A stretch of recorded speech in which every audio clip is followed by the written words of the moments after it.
fantastic. This is GT racing right now. He's got traction, he's got rhythm, both of them! Maloney!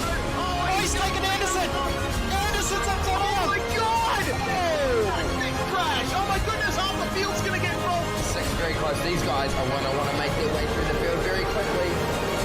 Oh, there we go! Oh no! That's massive! This is it! This is over! I can't believe this! Oh my god! God, what?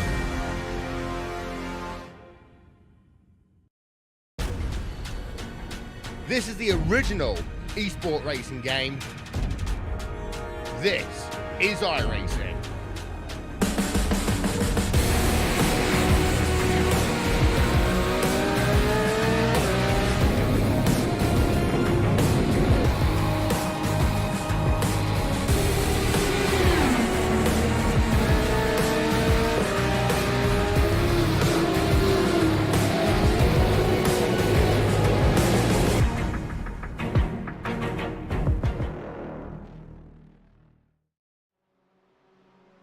Here on the iRacing Esports Network, we make sure that we bring you some of the best that online sim racing has to offer, and the same is sure to happen today. Welcome, one and all. We're SimSpeed TV. This is the international division of the Majors Series, the classic 2 hours of Sebring in the Camel GT Championship cars. That is the Nissan GTP ZX Turbo and the Audi 90 GTO, two classic, fast, hard racing cars around one of the fastest, hardest, bumpiest tracks around, Sebring. My name's Reese Gardner. Joining me in the commentary box, Jay Kennedy. Jay, I cannot wait to get this race started. I love these cars. I love this track. This is going to be a great one. Yeah, it's a really, really cool combination. Hello, everyone. It's going to be a really cool race. As you said, it's a hard car in multiple ways. It's hard to drive, but it's also very, very tough in this circuit as well. It's probably a circuit that the drivers aren't too happy to have to race these cars at. A few drivers said Daytona last year was a lot more enjoyable. This is proving to be a real challenge, and some of the qualifying times really show it. There's been a big mix within the field, but a decent field. We've got nearly 30 cars out on track, which is pretty competitive. We've got 30 cars out on track, I should say. Yeah, certainly, and it's split about 50-50 between the two classes. So there are two classes. The two cars are in their own separate classes. We do have the Nissan GTP, so pretty similar to one of the old Group C sports prototypes, but it's got more downforce, more power. It's built more for a sprint racing sort of environment. And this car on screen now, the Audi 90 GTO, this was one of the most innovative racing cars of the 1980s. Full-time four-wheel drive system using Audi's Quattro system, and took many wins in IMSA GTO racing with the likes of Hans Stuck at the wheel. Certainly looking forward to seeing how these cars go around a place like this. It's not quite the layout of Sebring that they raced back in the day, but Sebring is a track that certainly lends itself well to this kind of racing, no matter what kind of layout it is. And while the drivers may not enjoy it, we certainly are going to, because you can see how these cars handle the bumps, especially the Nissan. Very stiff, very easy to spin, as is being very handily demonstrated right there. Just proves how tough it is to drive. But it's such an old school feeling track, isn't it, Sebring? So it really does fit the cars for the era of these cars. It's an old school feel track in old school cars. It means that we're going to have a really cool combination, but there's some pretty competitive drivers out there, some big names in the Oz NZ sim racing community who have jumped into the series as well, which is always good to see. Yeah, certainly. We've got Sam Sutton currently topping the practice timesheets for TTL Esports in the Nissan GTP class. 1 minute 47.466 is the time on screen for him as we into 8 minutes left in the practice session, and you can see how much that car struggles to get through the hairpin with any semblance of grace, but once they get to the higher speed sections of the track, that's where this car really shines. I think the big thing that a lot of drivers not getting the grip on is the way that the turbo behaves in these cars. It's so different to a modern car, and you can just see how much it's sliding through the corner as well. The aerodynamics, it might look very, very aero the car, but it doesn't really behave in the way that it looks in regards to aerodynamics as well. So it makes it really tough to drive. A real different challenge, and one that the drivers in some ways really enjoy and in other ways absolutely dread. Yeah, certainly. You make a good point about the turbo, Jay. The fact that Of course, this was in the 1980s, the late 80s, when people were only really starting to have widespread use of turbo technology in cars. Of course, you had the turbo era in Formula One in the 1980s, and then the likes of Group C and IMSA GTP following suit with that. And the Nissan, the turbo is very much on or off. It's certainly, if you go in the middle of a corner and the turbo spools up on you, it's very difficult to recover the car. In fact, talking with, I believe it was David Brabham that iRacing interviewed when they developed this car, he pointed out that the car was actually quite understeery at first. So to fix that, they put toe out on the rear tires, which you don't usually do. It's a really bizarre way that they've got the car to behave, and setup has been big trouble for a lot of the drivers during the week as well. So getting a bit of an old school mindset to the car behaviour as well is tough for drivers that may not race these cars or may exclusively drive open wheel cars or slower cars like the MX-5 and things like that. This is an absolute different beast to what a lot of drivers are used to. The drivers that are really multi-talented across all different cars are going to be the ones that will shine today, which is pretty much what the majors is all about. Yep, that's exactly right. Meanwhile, in the Audi, this is Ashley out on track at the moment with 5 minutes to go. He has got some amazing pace in this car. We're expecting him to do very well here.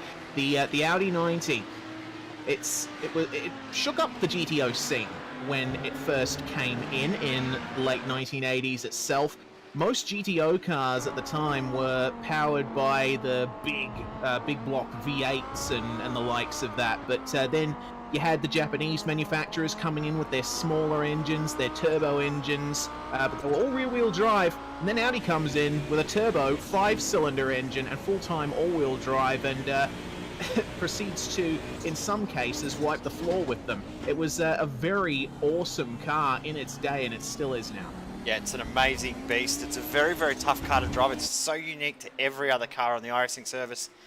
Very, very tough to downshift. If you're very, very skilled at heel toe, you'll fit in quite well. If you're not too good at a heel toe, you really will struggle. I'm one of those ones that cannot drive this car because I cannot heel toe to save myself. So the drivers that are really accustomed to doing that, drivers that have had some real world experience will really shine in this car. If you haven't had a drive of this car, you have driven out there on the track for real, jump in this car because it will be a challenge that you will enjoy. Yeah, certainly. It's one of those cars that, once again, it's very primitive compared to the racing cars of today. With today's four-wheel drive racing cars, the likes that you see in rallying and rallycross, there's a lot more configurability, but with the Audi, you basically got to set it up a certain way and then adapt yourself to the car during the race. You can't alter much on the fly in that thing. No, you're right. There's not much adjustment once you get it set up, so you really have to put a bit of work in before to set your car up properly. The other thing too is the multi-class aspect of this race.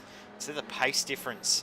Always there's a little bit of bumping between Lear and Daniel Stevens in the MFR entry, but the speed difference between the two cars was really, really evident there when the Nissan under brakes. Huge difference in braking performance between the two cars. But it's going to be a really, really tight race, 120 minutes of racing.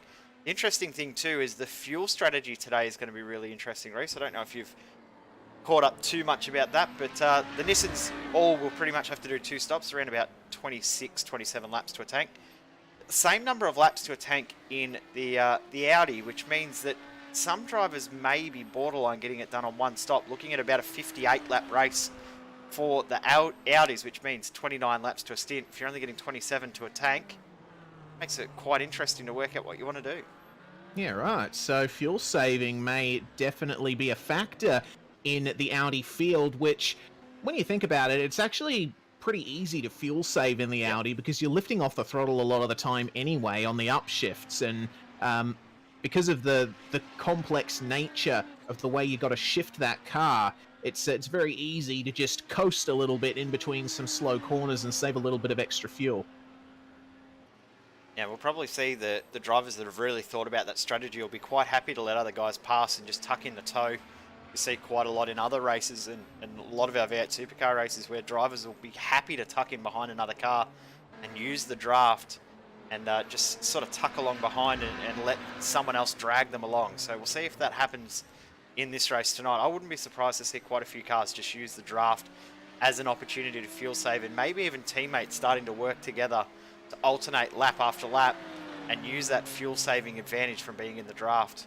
The way that you use your teammates around here could be very, very key to how the performance of the race goes too.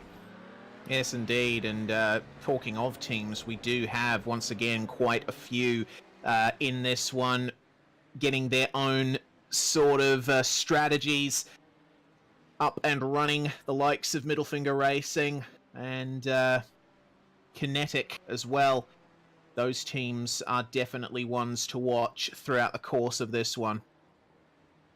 Have a quick look at the Drivers' Championship before we get into the race. Of course, after 2 rounds, Jason Martin leading the way. He wasn't too keen on racing the race today. He didn't think that he was going to enjoy this this race at all, but he's decided to jump in and wanting to hold on to that championship lead that he's got at the moment. 75 points ahead of Robert Northway. James Robbie in 3rd, but the one name that you notice is completely missing off that list. Josh Nowak, after 2 rounds, our season champion from last time out, also not here tonight. He's on big fat 0 at the moment, so he's going to have a really tough time of regaining that championship going forward. It's going to be a real tough ask for him to hold on to the number 1 for next year.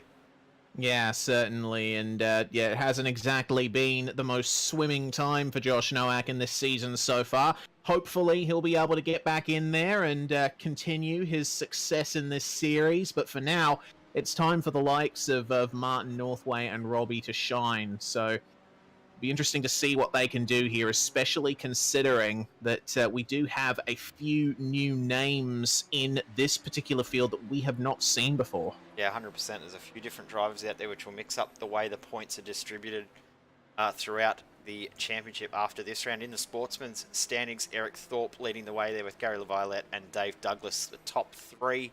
That's a fairly closely contested championship, as always, as well.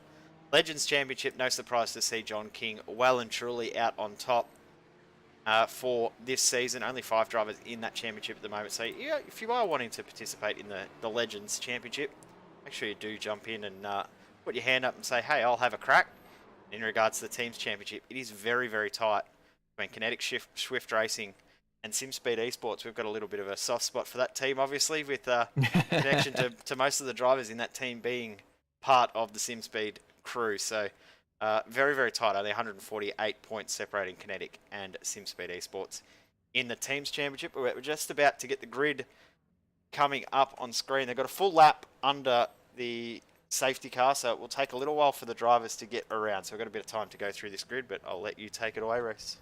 Yes, indeed. On pole position, we've got Sam Sutton and Corey Ott joining him on the front row there. Cam Dance in 3rd place with Dean Moll joining him on row 2. Radar Anderson in 5th with Robert Northway 6th, and the top 8 rounded out by Daniel Atchison and James Robbie. We go to Aruto Amro and Dave Douglas on the 5th row. Daryl Hockey and Riley Curtis on the 6th row of the grid. Trevor Mack, Rory Boyd and Matt Hunter round out the field in the Nissans, and the first car in the Audis pole by 1.2 seconds, Ashley Lear for Talking. Yes, indeed. He is going to be joined by Matthew Clote and Brett Gerards in the top 3. Jason Martin, your championship leader, in there as well. Then we got Shane Bowen and John King, with Trent Gosley, Daniel Stevens and Jonathan Ben rounding out that section of the Audis. The field rounded out by Brad Matheson, Sheridan, Ryan DeCartia McCarthy, Drew Lalonde, Scott Kukas and Craig Hawkins. A very nice round 30 car grid for us here. Not only that, we've got exactly the same number in each class. We've got 15 in the Nissans, 15 in the Audis. Tell the difference between the two classes on screen. Nissan blue for the Nissans and Audi red for the Audis in our overlays to make it nice and easy to work out who is who and where your favourite driver is positioned. Absolutely. I'm really looking forward to this one. So, behind the iRacing Ruth RT12R safety car, these guys lining up. The Audis already starting to fall back a bit from the Nissans so that they can have a clean start just in case any of the Nissans come a cropper. Interesting too, Race. This will be the last time we have the roof as our Yes. safety car as we move to the Porsche for next year, for next season in iRacing, which will be in the next race that we have in all of our road races, will be in the Porsche. Yes, indeed, and I suppose a very fond farewell to the Roof RT12R, because it's almost a relic of a bygone era before Porsche came on board with iRacing and really invested in sim racing as they have now. So congrats to Porsche, and a big thank you to Porsche as well for coming on board and contributing so much prize money to the iRacing World Championship. Fantastic to see. So the next time you see a safety car out on track on SimSpeed TV, it's going to be in the Porsche 911 GT3 Cup car. Strategy, as we said, is going to be key today. 2 stops for the Nissan, definitely, but the Audi is going to be interesting on how strategy is going to play out. Just noticing, too, Cameron Dance is not taken to the grid. Oh. It's surprising. He was due to start in 3rd position. He's trying to go for the championship this season, and that is going to be a really tough ask for him to come through. But weather-wise, it is quite warm out on track. We will see that track temp increase over the next 2 hours as well. It's currently at 37 degrees Celsius, nearly 100 Fahrenheit. That could get up towards 45 by the end of this race. Yes, indeed. Very hot track out there in the center of Florida at the moment. Hearing from Cam Dance that apparently it was some technical issues with his operating system that put him out there. It's taken him a bit too long to jump back into the server after restarting his computer, so that is the reason that he has not taken to the grid. A lot of work for Dance to do.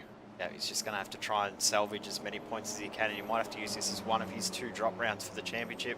Not something you want to do based on tech issues. You'd prefer to have that on a bad performance or a bit of bad luck as opposed to some tech issues. But we'll see how he goes coming back through the field. It will be a good watch as he works his way through the field as we get ready to take the green flag. Yes, indeed. So Sam Sutton's going to be leading them away once the safety car pulls in. When he goes is up to him. The green flag flies and away he goes, and that's a good jump there from Cam Dance. Corey Ott, I think, caught sleeping a little there, but maintaining positions as they come into the first corner. Good clean start from the Nissans, which is what you want to see. Nice and clean as well for the most part. Looks like we're going to get into turn 1 relatively clean. A couple of side-by-side action, but most of the field have gone into single file straight away, which is great to see.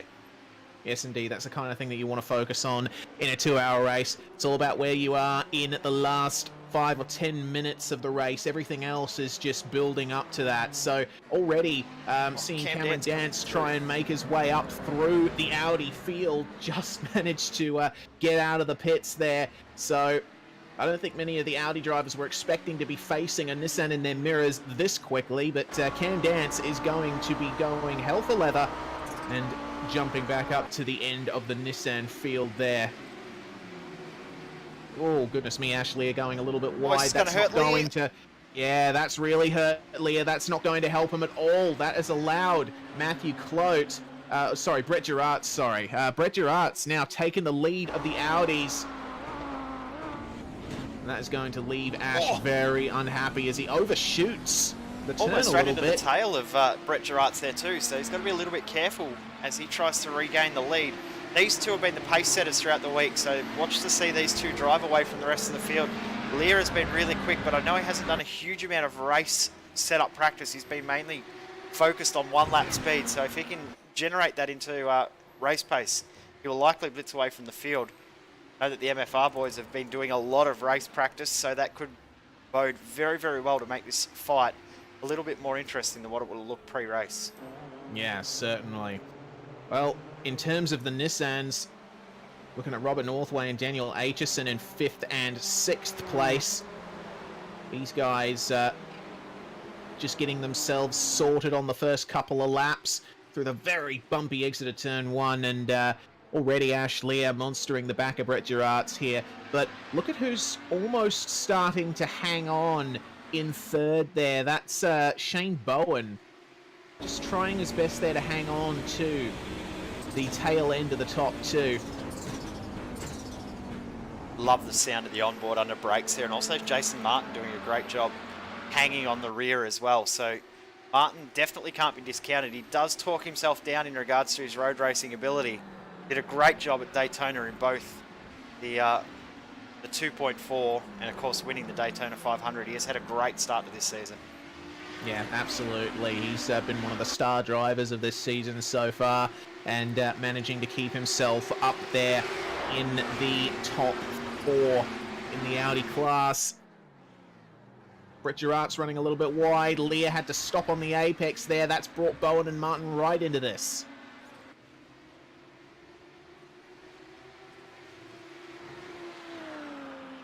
Sorry, Racer, just got caught with a bit of ice in my mouth at that time. No worries. Absolutely stinking hot here today, so the fluid intake is very, very important. That is actually something else to factor in these 2-hour races too. Extremely hot conditions in southeastern Australia at the moment, so a few of the drivers will be really starting to struggle. If you've been watching the about supercar coverage today, it's 41 in Adelaide today. That's 106 degrees Fahrenheit for those of you in the States trying to work out what that is. So very, very hot conditions and very, very tough for drivers, not only in real racing, but sim racing as well. With the heat coming off the screens, it can be very intense. And for those with VR, it would be hellacious today. Yeah, absolutely. You know, people tend to underestimate just how much the physical world around you impacts your sim racing ability. So the drivers do have to watch out for that. Look at the run that Ashley has got here. My goodness. I think Brett Geraert's may have missed a gear there. Very easy to do in the Audi. It doesn't have a gearbox that just clicks into gear like the Nissan does. You've really got to work the gearbox in this thing, and it looks like Ashley has managed to be able to do that. Yep, we'll see if Ashley can run away at the front of this Audi field. But have a look at Jason Martin. He's closed up that gap to Shane Bowen very, very quickly. He's looking to get this move done and get himself into a podium spot very early in this one. Yes, indeed. He's monstering the back of Shane Bowen there at the moment, which is very exciting to see. And that is not the best run from Shane Bowen there. As we look at Sam Sutton, he is well in the lead. Not much pressure from behind from Coriat. Mole in third. Anderson doing rather well, maintaining position, but Aitchison and Northway still fighting very hard. I actually think Aitchison looks a bit quicker than Northway, and they were getting very, very close. That might have been a slowdown for Bowen. Northway. We go Bowen Gosling getting involved in this too as he gets past Jason Martin. Yeah, goodness me. What on earth is going on there? That's obviously an issue for Jason Martin. Maybe he missed a gear. Yep, and now here comes Daniel Stevens to get involved in this too. As running wide there, Shane Bowen. Bowen's struggling here. That's not optimal. Yeah, very difficult part of the circuit in the Audi, constantly fiddling around with the gear lever. So, in the midst of all that, he's gone. So many James positions. Robbie. Oh dear. Had a bit of a spin, has James Robbie. That's definitely not optimal. I'm going to rewind and have a look at what happened to him. Just looks to me like he lost it on his own in the middle of Sunset Bend. Again, an easy thing to do. Big bumps right in the middle of that turn, especially on the outside. Really unsettles the Nissan. Apologies too. It doesn't look like we're going to be able to have any replays today. I'm having all sorts of tech issues with my equipment as well. It must be the day for it, so we won't have any replays available up on screen throughout this race, unfortunately. But we'll try our best without them. As just seen Shane Bowen lose another spot, so he's really struggling here. Oh, yeah, he certainly is. Stuck on the outside of Sunset Bend. Definitely not having the best of times. So now he's stuck on the inside there for turn one, and it's very difficult to run side by side through that turn. It's very wide, yes, but it's also very bumpy, and the line that actually has grip on it is very narrow. Yeah, and there's so many ways that you can approach that turn one that all feel wrong as well. So I don't think I've ever got through turn one at Sebring and felt like, there's almost contact between Bowen and Cloak. Turn one, you never feel like you've got it right. You always feel like you could have got more out of the car through that corner. It's just such a weird corner. How wide it feels when you approach that corner. It just never feels like you've got carried enough speed through. Matthew Cloak looks really strong here, and a mistake for for Jason Martin getting through on Trent Gosling there. Yes, indeed. So Jason Martin back up to third position. Gosley is not letting him go, though. You can see the really pressuring him under the brakes, but it looks like Martin actually is able to get off the corners very nicely in the Audi. And one of the things that you have to consider in the Audi is that, whoa, goodness me, Gosley. Oh, bit of a slide, sending a cone flying, and he is really losing ground. My goodness. Yeah, he is. He's really starting to struggle as well. So Gosley got that move done, but as soon as he got through, he's lost all of that momentum he had. And I'm wondering if track conditions are starting to affect a few of these drivers. Is it also Daniel Stevens running wide? Oh, yeah. Goodness me. A lot of drivers having trouble with the Audi here today. And this is something that I alluded to in the practice session before the race started, as we take a look at a blimp view of this battle, almost going 3 wide down the back stretch here at Sebring. Stevens just holding on around the outside. He's covering them off nicely there as they go under the bridge, but a little bit of oversteer on the exit. Yes, the car has four-wheel drive, but you still don't want to slide it very much. And did Clote miss a gear there? Maybe. He's managing to stay in touch, but that's the kind of racing that you see in the Audi. The drivers are having as much trouble with their own cars as much as each other. Yeah, they're more worried about themselves than worrying about what anyone else is doing. He's just seeing Cameron Dance has got through on Riley Curtis, so now he's up into 12th position. Rory Boyd just up the road ahead. Not too much battling going on in the Nissan class, though. It's mainly this big, huge pack we're seeing here. 6 drivers involved because John King's got onto the tail of this pack now. The front of the field in the Audis, Lear now has a 1.6 second lead. Yes, indeed. He's doing Clote very well as Lear. And Clote, yes, down the inside of the hairpin. More side-by-side running between these two just behind them. It's always awesome to see them both get off the corners so fast. Shane Bowen and Jonathan Ben battling there. And this is something that I was alluding to before with the Audi. The fact that the four-wheel drive system is configurable, as we see another move, but it really alters how you can get out of the corners. If you put too much of the drive to the rear, then there's too much oversteer. You put too much of the drive to the front, then you don't get as much of a good exit. My goodness, side by side through tower turn. You don't want to bounce it off the curb there either. That is not a good idea, as we're seeing Anderson and Northway side by side. Northway through. Northway starting to make some moves here. He's up into 4th position. Yeah, Daniel Aitchison actually dropped off the back of Robert Northway some time ago. Not sure why, but now Northway and Andresen going at it. I'm sure that's the last thing we're going to see of them. They're going to continue that fight for a little while. Jason Martin, Trent Gosley, change of position. Martin's missed a gear in the back straight and is now back into 4th position. But have a look at this pack. John King looking to make moves as well. And Alexander Sheridan not too far off getting into this train as well. Yeah, this is just a constant flurry of different lines being taken and the cars being strong in different places. Sometimes drivers will miss the shift up from 2nd into 3rd, maybe from 4th to 5th. All depends. So all these guys making their own little errors, which is bringing them very close together. Bowen coming off the best out of these guys at the moment, but losing ground to Daniel Stevens and John King with these two guys in front of him, he is going to start looking very racy. Yeah, definitely. He'll start to work on getting his way up through the field. Of course, we saw last season, he did a great job just being so consistent throughout all of these races, getting himself great results the whole way through. But you know, one thing that we haven't really factored in is traffic. When the faster cars come through, as a big lock-up there for Matthew Clote as he went to make a move on Jonathan Ben. Sam Sutton at the front of the field is already starting to lap the tail enders in the Audi, so we won't see. Won't be too long before we'll start to see Nissans and Audis battling together as Martin, Gosley, and Daniel Stevens all get together very, very tight. This is incredible racing. This feels like it's a 10-lap sprint race, and not for what these guys will be a 58, 59-lap race. I remember when the Camel GT Championship first started, when these cars were added to iRacing, and I was there for the first rounds. I raced in the Audi in the broadcasted races, and it was some of the most fun I had ever had on iRacing. The racing was just like this, non-stop. A little bit of a look there from Daniel Stevens, but this is the kind of racing that you get with the likes of the Audi. There's so much that can go wrong, so much finesse required to ease this car to where you want it to go. You get racing like this all the time. Look at the run that Jason Martin's got there on Trent Gosley. An excellent run coming up to Sunset. Gosley's trying to hold on around the outside, but I don't know if it's going to work. Have a look at Stevens there behind him as well, almost going all the way out to the tyre wall. Oh, careful, Daniel. He'll slingshot, though, and get a big, big run coming down the front straight. He'll also get double draft, too, so he could get side by side. Have a look at the run that Gosley's got as well.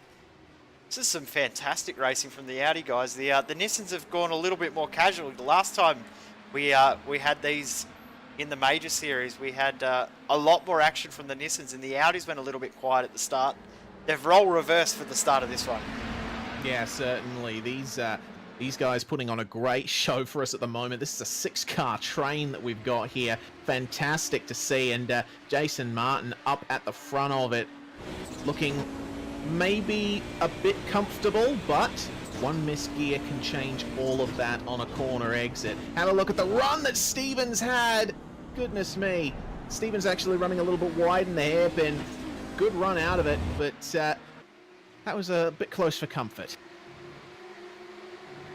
Stevens looked pretty strong there, but here comes. Have a look at Matthew Clote with that big, huge late dive, and have a look at who's come in to join these guys. That's Sam Sutton, our race leader, getting into this big, messy pack. We said it wouldn't be too far away.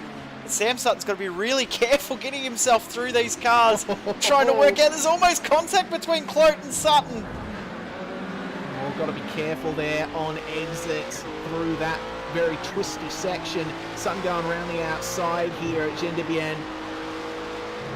My goodness, and that is the speed difference right there between the Nissan and the Audi. So much more speed from the GTP cars. Altogether, though, yeah, it's looking pretty clean, actually. Yeah, very impressive to see how those guys have given each other the room they've needed. I'm surprised that Sutton didn't make contact into Clote there, because Clote hit that curb and just couldn't really control the car. He just sort of went wherever it went, and Sutton did a great job to not get contact into the rear. So Sutton, 2.1 second lead over Corey Ott as he makes his way through this pack. That's a little wide, Corey, in this contact. Whoa. Oh, Trent Gosley, dear. I don't even think realised he's got a little bit of damage to the car there. That could hurt Trent Gosley. Yeah, certainly that is not optimal for those guys. He's running a little bit wide as Gosley had to get on the brakes past the apex. More Nissans there. That's Dean Moll, your third place runner. Oh, contact again. A little bit of contact there. I think Gosley wasn't quite expecting him to be there. Maybe lost a bit of spatial awareness in the midst of all that stress, and Gosley with more issues running off the circuit there. Cameron Dance in this while this is going on. It's Gosley. Oh, Gosley's around. Careful! Careful, guys! Can Gosley hold on to it? Across the circuit he goes! Oh, my goodness. Very well avoided from everyone, and Gosley, I think, did a sterling job to try and recover that car. There's another car off, John King with problems. Now, this is something that happens in just about every multi-class endurance race. Aitchison and Northway with issues. Yeah, Northway actually had to slow down because of that big incident there, and has lost 2 spots in regards to that. So him getting out of the way and avoiding Trent Gosley has then resulted in him losing 2 spots and dropping behind Aitchison and Anderson. So interesting too, I was just looking at the timing sheets. Last lap by Cameron Dance 5 seconds quicker than Sam Sutton. Dance is on a charge. Yeah, my goodness. Whoa, Matthew Clote, I think, with a couple of issues there as Northway and the rest come through. Anderson has managed to break away from these guys here. And I was going to say, this is the kind of thing that happens in just about every endurance race. Once the classes come together for the first time, it flips the entire race on its head, and you see battles emerge that wouldn't have before. Northway on Aitchison, I'm noticing, into Sunset Bend. So Northway back in front. And Dean Moll's slow as well. You can see him, he's just ahead. He's lost all momentum. Anderson has already gone through, and have a look at the gap that he's already pulled. So Dean Moll is in a bit of trouble here. Yeah, he certainly is. Got a bit of front right damage as well as he makes his way past Jason Martin there. They're only 10 laps in. Hasn't taken long for the classes to catch each other for sure. It's incredibly close how quick these classes have come together. It's around about 15 seconds a lap difference in pace. So no surprise that they've come together as quick as they have in one aspect. But at the same time, I thought that the field might have settled themselves out a little bit before they'd come together, as Jason Martin now has Daniel Stevens very, very late under brakes, almost makes contact. Oh, that's not good on the exit. That's a very suboptimal exit for Jason Martin. So now he's facing a lot of pressure from, I believe that's Bowen behind him as Dance comes through. Oh! Oh no, oh no, no, bad, very bad. Well That's held. not worked out well for Arturo Amro, yes. Very well held, have to say. Now he's got Trevor Mack and Daryl Hockey going to try and get their way through. Daryl Hockey subbing in for the MFR group this weekend. Big contingent of drivers, the MFR this weekend. Yes, indeed. Very large amount of drivers making their way into this one, having a bit of fun. Amro facing pressure from Trevor Mack as he tries to make his way past Bowen and Martin. These guys extremely close down the straight. Get the feeling Mack might be able to have a go at him here. The only issue, I think he would have had a go if it wasn't for those Audis that were right there too, as Martin is going to feel pressure from Bowen at the same time. Amro and Mack are going to stay in their current positions for now, and so will the Audis. We're 10 laps in our Nissan class, which, tell you what, 10 laps have flown by. Yeah, for sure. Aitchison's just lost another spot, and that is to Cameron Dance. Yes, indeed. So Dance actually doing a good job of making his way up the field here, setting some fantastic lap times. Very frantic running from Cam Dance, and I think this is very telling about Dance's race so far. Doesn't look like he has a single scratch on that car. Yeah, it usually is one that doesn't qualify well. They're just seeing a car stopped on the circuit. Matthew Cloak. Oh. That's between turns 2 and 3 there. He's off actually in the shortcut that joins the club circuit. So he was well and truly off the circuit. He's dropped all the way back to 11th position now. Lost it under brakes. That's what happened to him. He spun around a couple of times. Very easy to do. Go back to Jason Martin and Shane Bowen, because these guys are still the closest battle out on track at the moment. Indeed they are. Amro and Mack pretty close as well in the midst of all of this. These guys fighting very hard, going past traffic. That's Brett Gerards. And oh my goodness, Trevor Mack. He's going to have to wait a little bit to try and get by Gerards here. Good awareness from Gerards to not have or make contact there. And have a look at the gap. Gerards up to Ashley Lear. 12.5 seconds. How quick did that stretch out that big? That's amazing. Amazing pace from Lear. He seems to be in very little trouble here. Aitchison just made his way past Lear there. The mixing between the classes. But Lear's looking pretty much in control of this one. Bowen just got through on Jason Martin in the run up to the final corner, up to Sunset Bend. So now into position 4, and we have got our first, we've got 3 retirements in this race now already. Riley Curtis is out, as well as Craig Hawkins and Drew Lalonde. They're all looking like they are out of the race, unfortunately, which is a bit sad to see at this early stage of the race. Yes, indeed. That's 1 Nissan and 2 Audis out of the race so far. Bit of a shame, but that is the way of it sometimes. Tough cars, tough track, tough format as well. And that's the battle between Bowen and Martin, spread out a bit more by another Nissan. Oh, Amro's just lost the spot to Trevor Mack. Okay, that's interesting, because Mack actually didn't have a good run on the last lap. These guys can't seem to leave each other alone. And that's a really good view from the back end of Trevor Mack's car. As Amro, that's Cameron Dance off the track. Oh no, yeah, that's your commentator's curse there. Reese, you said he didn't have a scratch on the car. That's yours, you can claim that one. 1 to Reese. Well, he still doesn't have a scratch on the car. Well, he might on the under tray, but he had no visible scratches. In saying that, the way he's bouncing it off the curbs there, that is so aggressive. In the bumps at this track are very severe as it is anyways. James Robbie is around as well. the concentration levels now starting to drop. They're starting to get into a rhythm, which can actually be the worst thing sometimes, because you start to think, oh, I'm doing okay, I'm doing easy. This isn't as hard as I was doing in practice. That's when mistakes start to come out. So these drivers will start to have to click the concentration levels up an extra level, because they will start to feel pressure and start to make some mistakes as well. Well, this is the thing about Sebring, and I've done plenty of practice for the 12-hour upcoming 12-hour over the last week, and the one thing that I have noticed about this track is it is impossible to be consistent around here.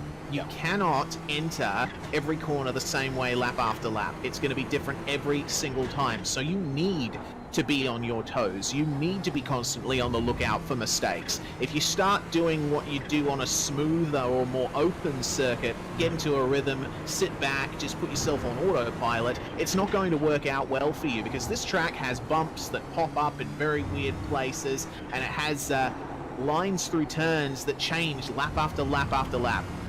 Yeah, 100%. Difficult place. Yeah, it's a really bizarre track. Just think Trevor Mack is off the circuit as well. Oh no. Oh, That's bad. Yeah, that's just coming out of the hairpin, I believe, so not optimal for him. Oh, dance around Anderson. again. Oh no, Dance with more problems. Wow. What's happened to him this time? That's in the same spot as the previous lap. Wow. It looks like he just got a bit of oversteer and tried to recover it, but overcorrected. Now, apologies again for not being able to show a replay. At the moment, I've got some tech issues on this broadcast PC, so we're not able to give replays today, which is actually quite difficult to work out what's going on sometimes, so our apologies for that. We'll have that sorted for our next broadcast. Certainly will. But the battle for third place in the Nissans between Radar Andresen and Dean Moll is spread out a little bit. These guys were very close when we last looked at them, but seems Moll has had an issue. I think just had a little bit of traffic on that previous lap, just got caught out at the wrong spot at the wrong time. As Having Anderson said that, yeah, bad exit for Andresen. Yeah, he didn't even get on the throttle coming out of that previous turn. I think just getting over the curb and a little afraid of getting too hard on the throttle lest he spins. So that's brought Moll right back into it. Tell Andresen definitely has the traction down out of the hairpin though. Yeah, 100%. He looks really strong on corner exit most of the circuit, just that one mistake, but that was enough for Dean Moll to close a full second up. Sam Sutton at the front of the field, the pace that he's got at the moment is incredible. He's only 2/10 off his fastest lap. We're 13 laps into this stint. On his 13th lap, he did a 1:49.0. His best lap of the race, a 1:48.8. So the pace is really good there at the moment for Sam Sutton at the front of the field. Yeah, certainly is. So we've got two runaway leaders in both of our classes here at the moment. Sam Sutton in the Nissans, Ash Lear in the Audis. I'll tell you what, one driver who's had a very consistent run so far, one of the most consistent in the entire field, despite the damage he's carrying at the moment. Oh dear. Who was that? That was Scott Kukas having some issues. Almost made contact. Wow. Into Shane Bowen. Yeah, that's Jason Martin had to not get out optimal. of the throttle. Yeah, that's broken them up a little bit. Scott Kukas is currently not, I believe, not on the same one lap down as those guys, so not the best circumstances for him. John King and Jonathan Ben. King, another one of the more consistent drivers here today. We cast our mind back to 12 months ago when we had the classic Daytona 2.4. King did a great job there in the Audi last year as well. So this is a car that is very, very consistent. And if you look at his lap times after the race, they'll be all very, very similar. So King will be very, very hard to pass. He'll be very, very hard to discount from being right up the pointy end at the end of this race, just based on his consistency alone. We've got a battle on track here. This is for some of the lower places in our Nissan field. These two guys both had a little bit of trouble throughout the race.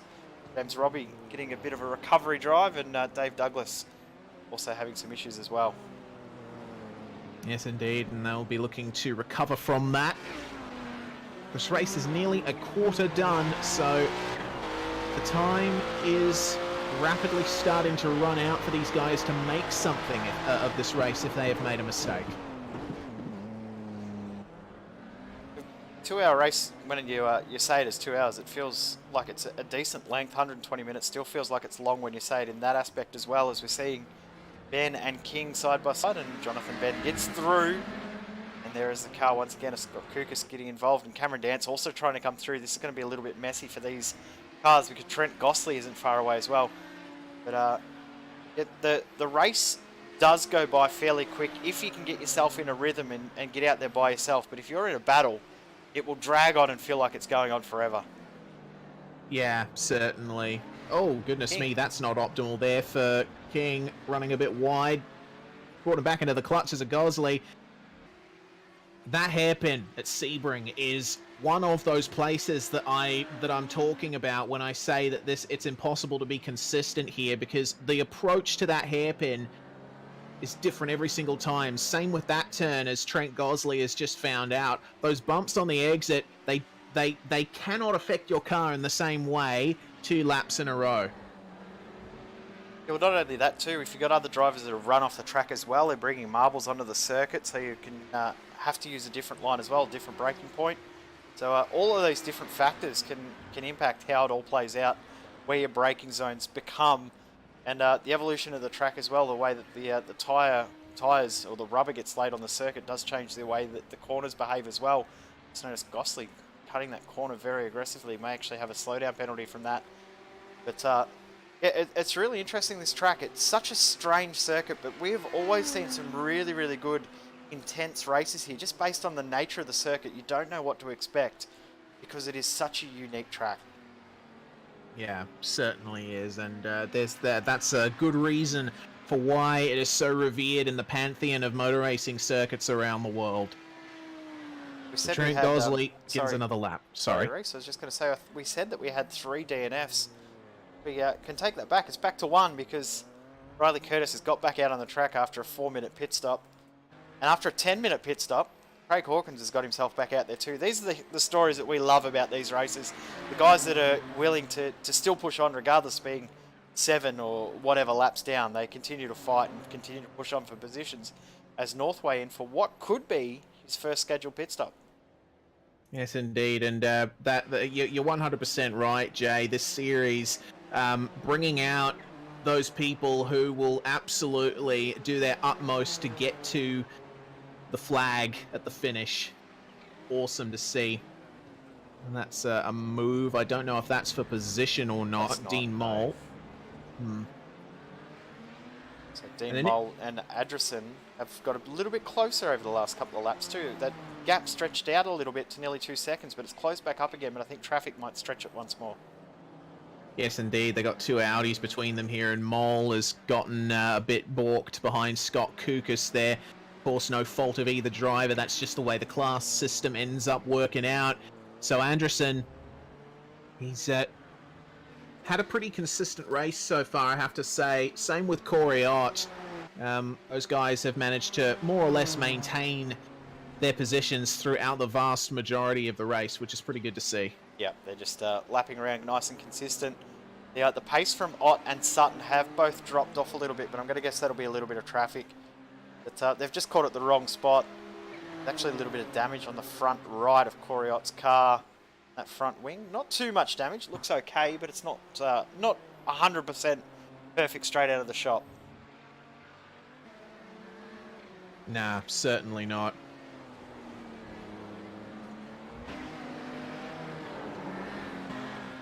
John King and Trent Gosling getting very, very close. Gosling with a bit of a recovery drive. We know that he's had very, very good pace in this race, but the consistency has just not been there.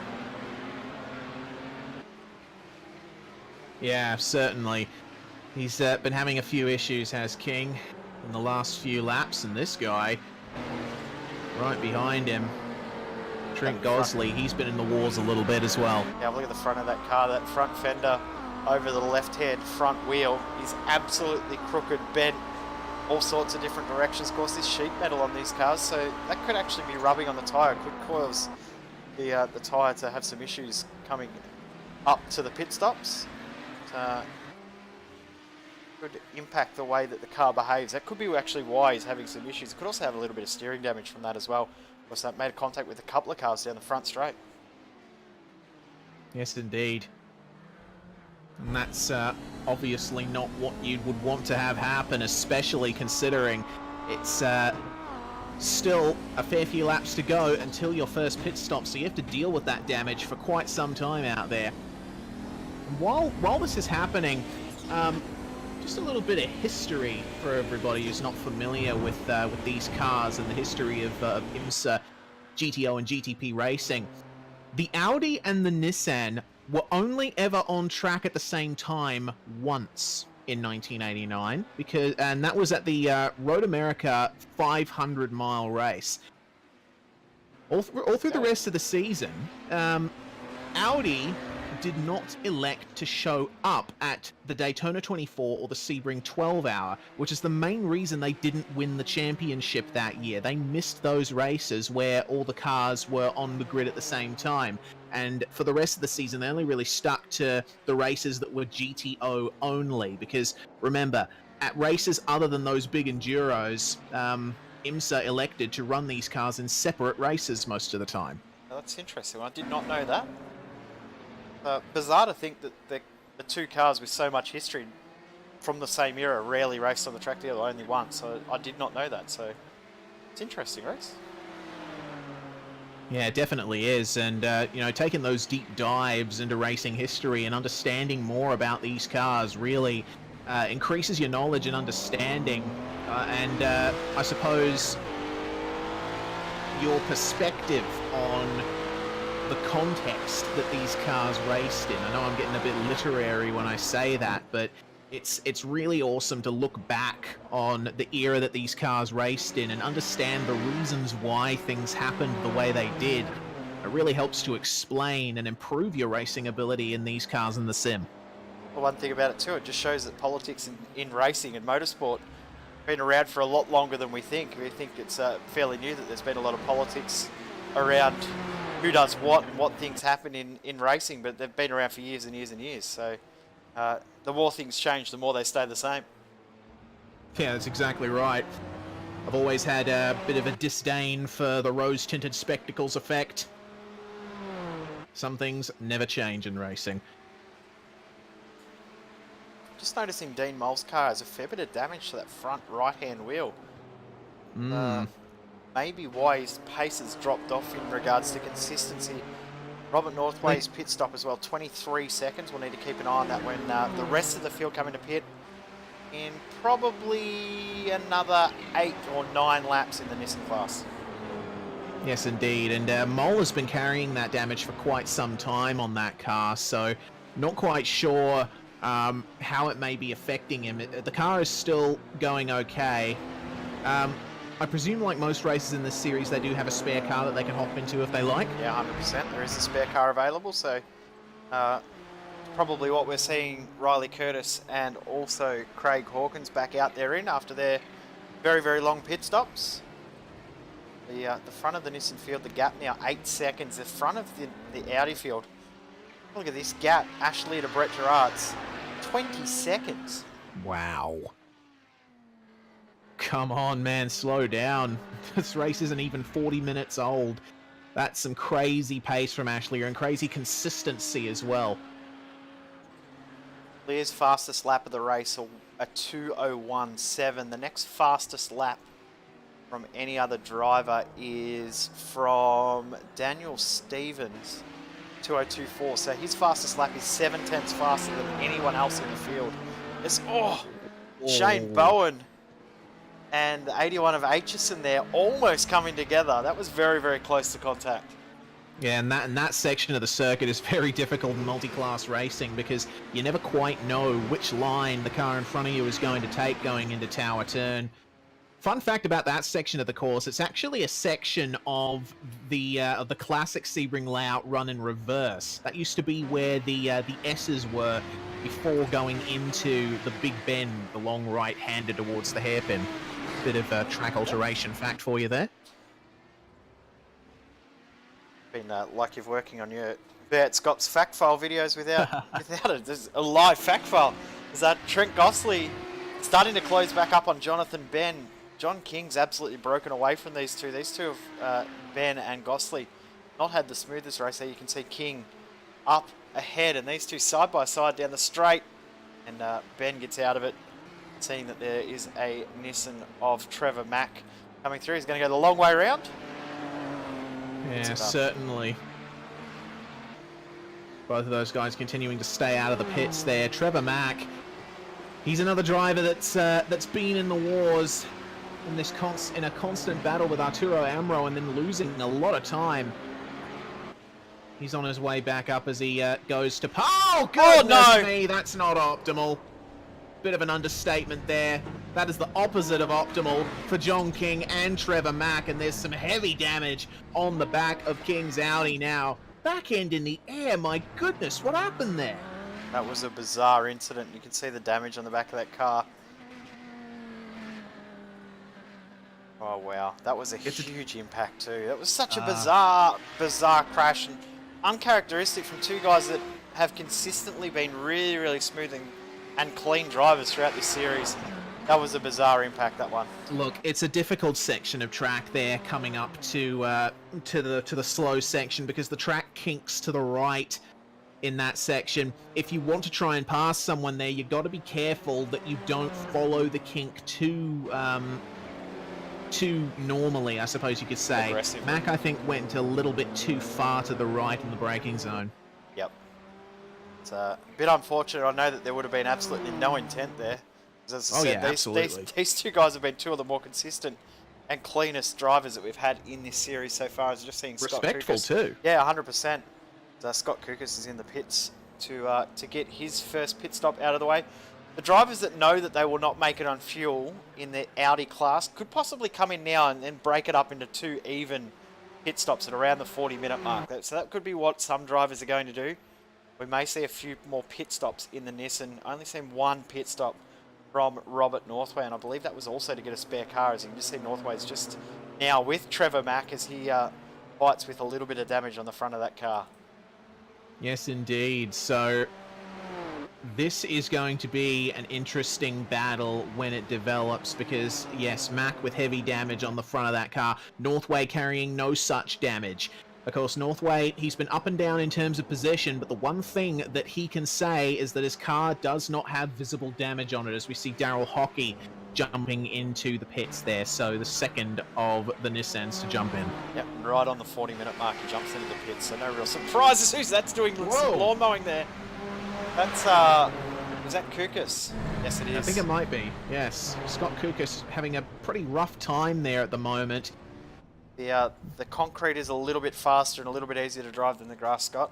Yep, he's worked it out now. Of course, the Audi may have all four wheels powered, but it's not exactly an off-road machine. Those tyres don't have much rough tread on them. No, not like an all-wheel drive rally car where you can throw it in the grass and it doesn't mind it. These definitely do not behave very well in the dirt. Just noticing we've got another car in the pits. This is probably a little surprising. Adrison in the pits. Yeah, that is interesting.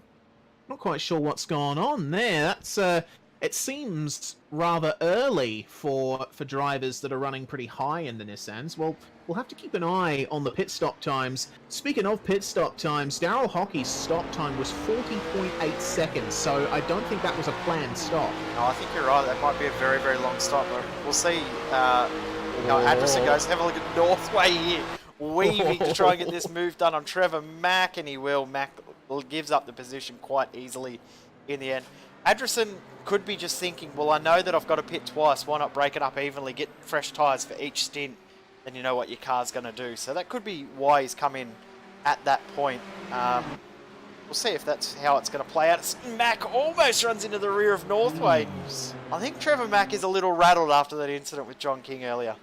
I would be too. And in a car like the Nissan, in a car like the Nissan, you make a mistake and it sticks with you for a very long time. The car runs on such a knife edge.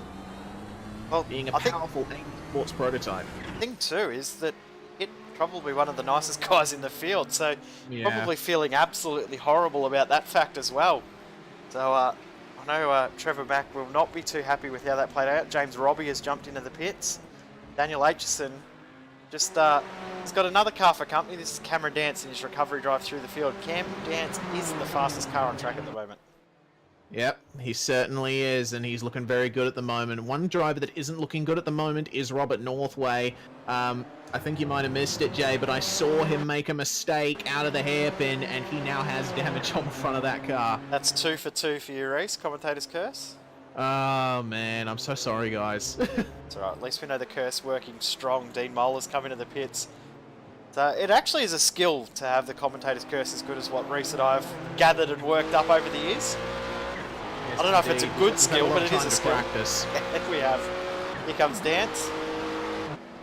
And this should be a move into turn 1. It's difficult to defend at those speeds and at that turn. That's a car coming out of the pits right there as well. Oh, no! Right in the middle of it all. Oh, careful, guys. Goodness me. Aitchison almost ended up in the fence there. I think that's, is that James Robbie coming out of the pits? I believe so. I think so. And yeah. Robbie as well, 40-second pit stop. So I think that 40-second stop from Daryl Hockey is about right, because Anderson was a 38-second stop. So I think that stop for Hockey might be okay. It's odd because I'm taking a look at the timing, and Northway has already been through the pits once with a 21-second stop. So I'm not quite sure what that was for. Maybe he's doing reverse engineered the race and doing his short stint at the start of the race to get maybe some damage fixed as well. Going to do the 2 longer stints now, 50-minute stints to get it home. That could be what he's done. Maybe had enough damage that he thought, well, I'll come in early, get a fresh car, get back out there and do 2 50-minute stints to finish the race off. That could be the only thing I'm thinking. Yeah, Trevor Mack, meanwhile, is the next of the Nissans to come in, and he's currently stationary in the lane. Got a bit of damage to fix on that one, which it seems he has done. Brett Girard's looking very comfortable there in second place in the Audis, and his teammate Matt Clote there in 9th. King is still out there circulating, and back of that car looks horrible, doesn't it? Yeah, it does. Doesn't seem to have affected the pace all that much. He's still managing to keep it on the track, still setting lap times, which is good to see. Yeah, his pace is still okay, but yeah, definitely wouldn't be happy with how that's played out. He'd be very, very disappointed, and I'm sure that he and Trevor Mack will have a little bit of a chat after a post-race. And probably tomorrow they'll have a little bit of a laugh about it, but right now they'll both be very, very heated about how that's played out. There's actually a little bit more damage to King's car than what I thought, probably from hitting the tyre bundle there as well. Yeah. That front wheel doesn't look too healthy either. Nah, certainly not. Oh, and that's one way to overtake someone, I guess. Kukas has not had a great run in this race so far. He's really not comfortable with the car. Can't even get it in gear to get it going again. So he'll be looking forward for this race to end and for us to head to Bristol for the next round. Yes, a few weeks' time. It's going to be a good fun race in a couple of weeks. Yeah, looking forward to that for sure. Meanwhile, yeah, there is a trend there with the Nissan pit stops. They're all around the 40-second mark if they're going for a full service. So obviously, my initial assessment of pit stop times was wrong, and I do apologise for that. Looks like we're going to be seeing that kind of stop time for most of the field.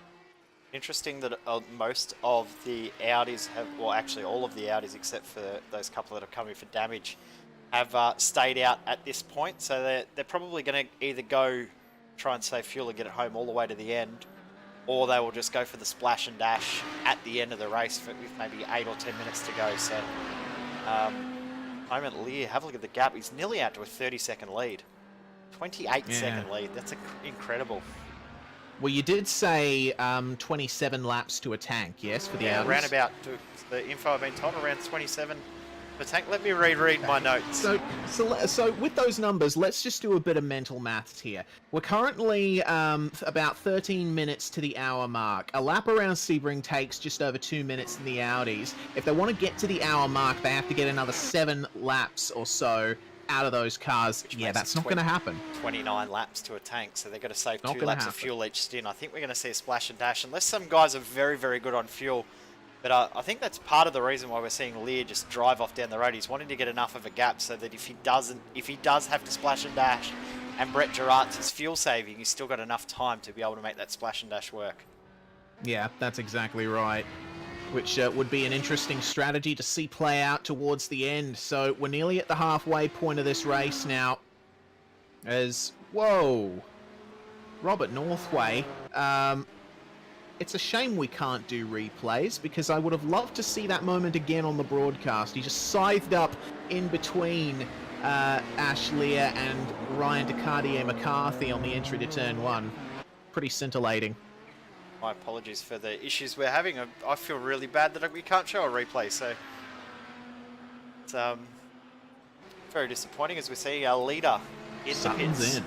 Yes, indeed. And Otis followed him in as well. So Nissan top 2 in.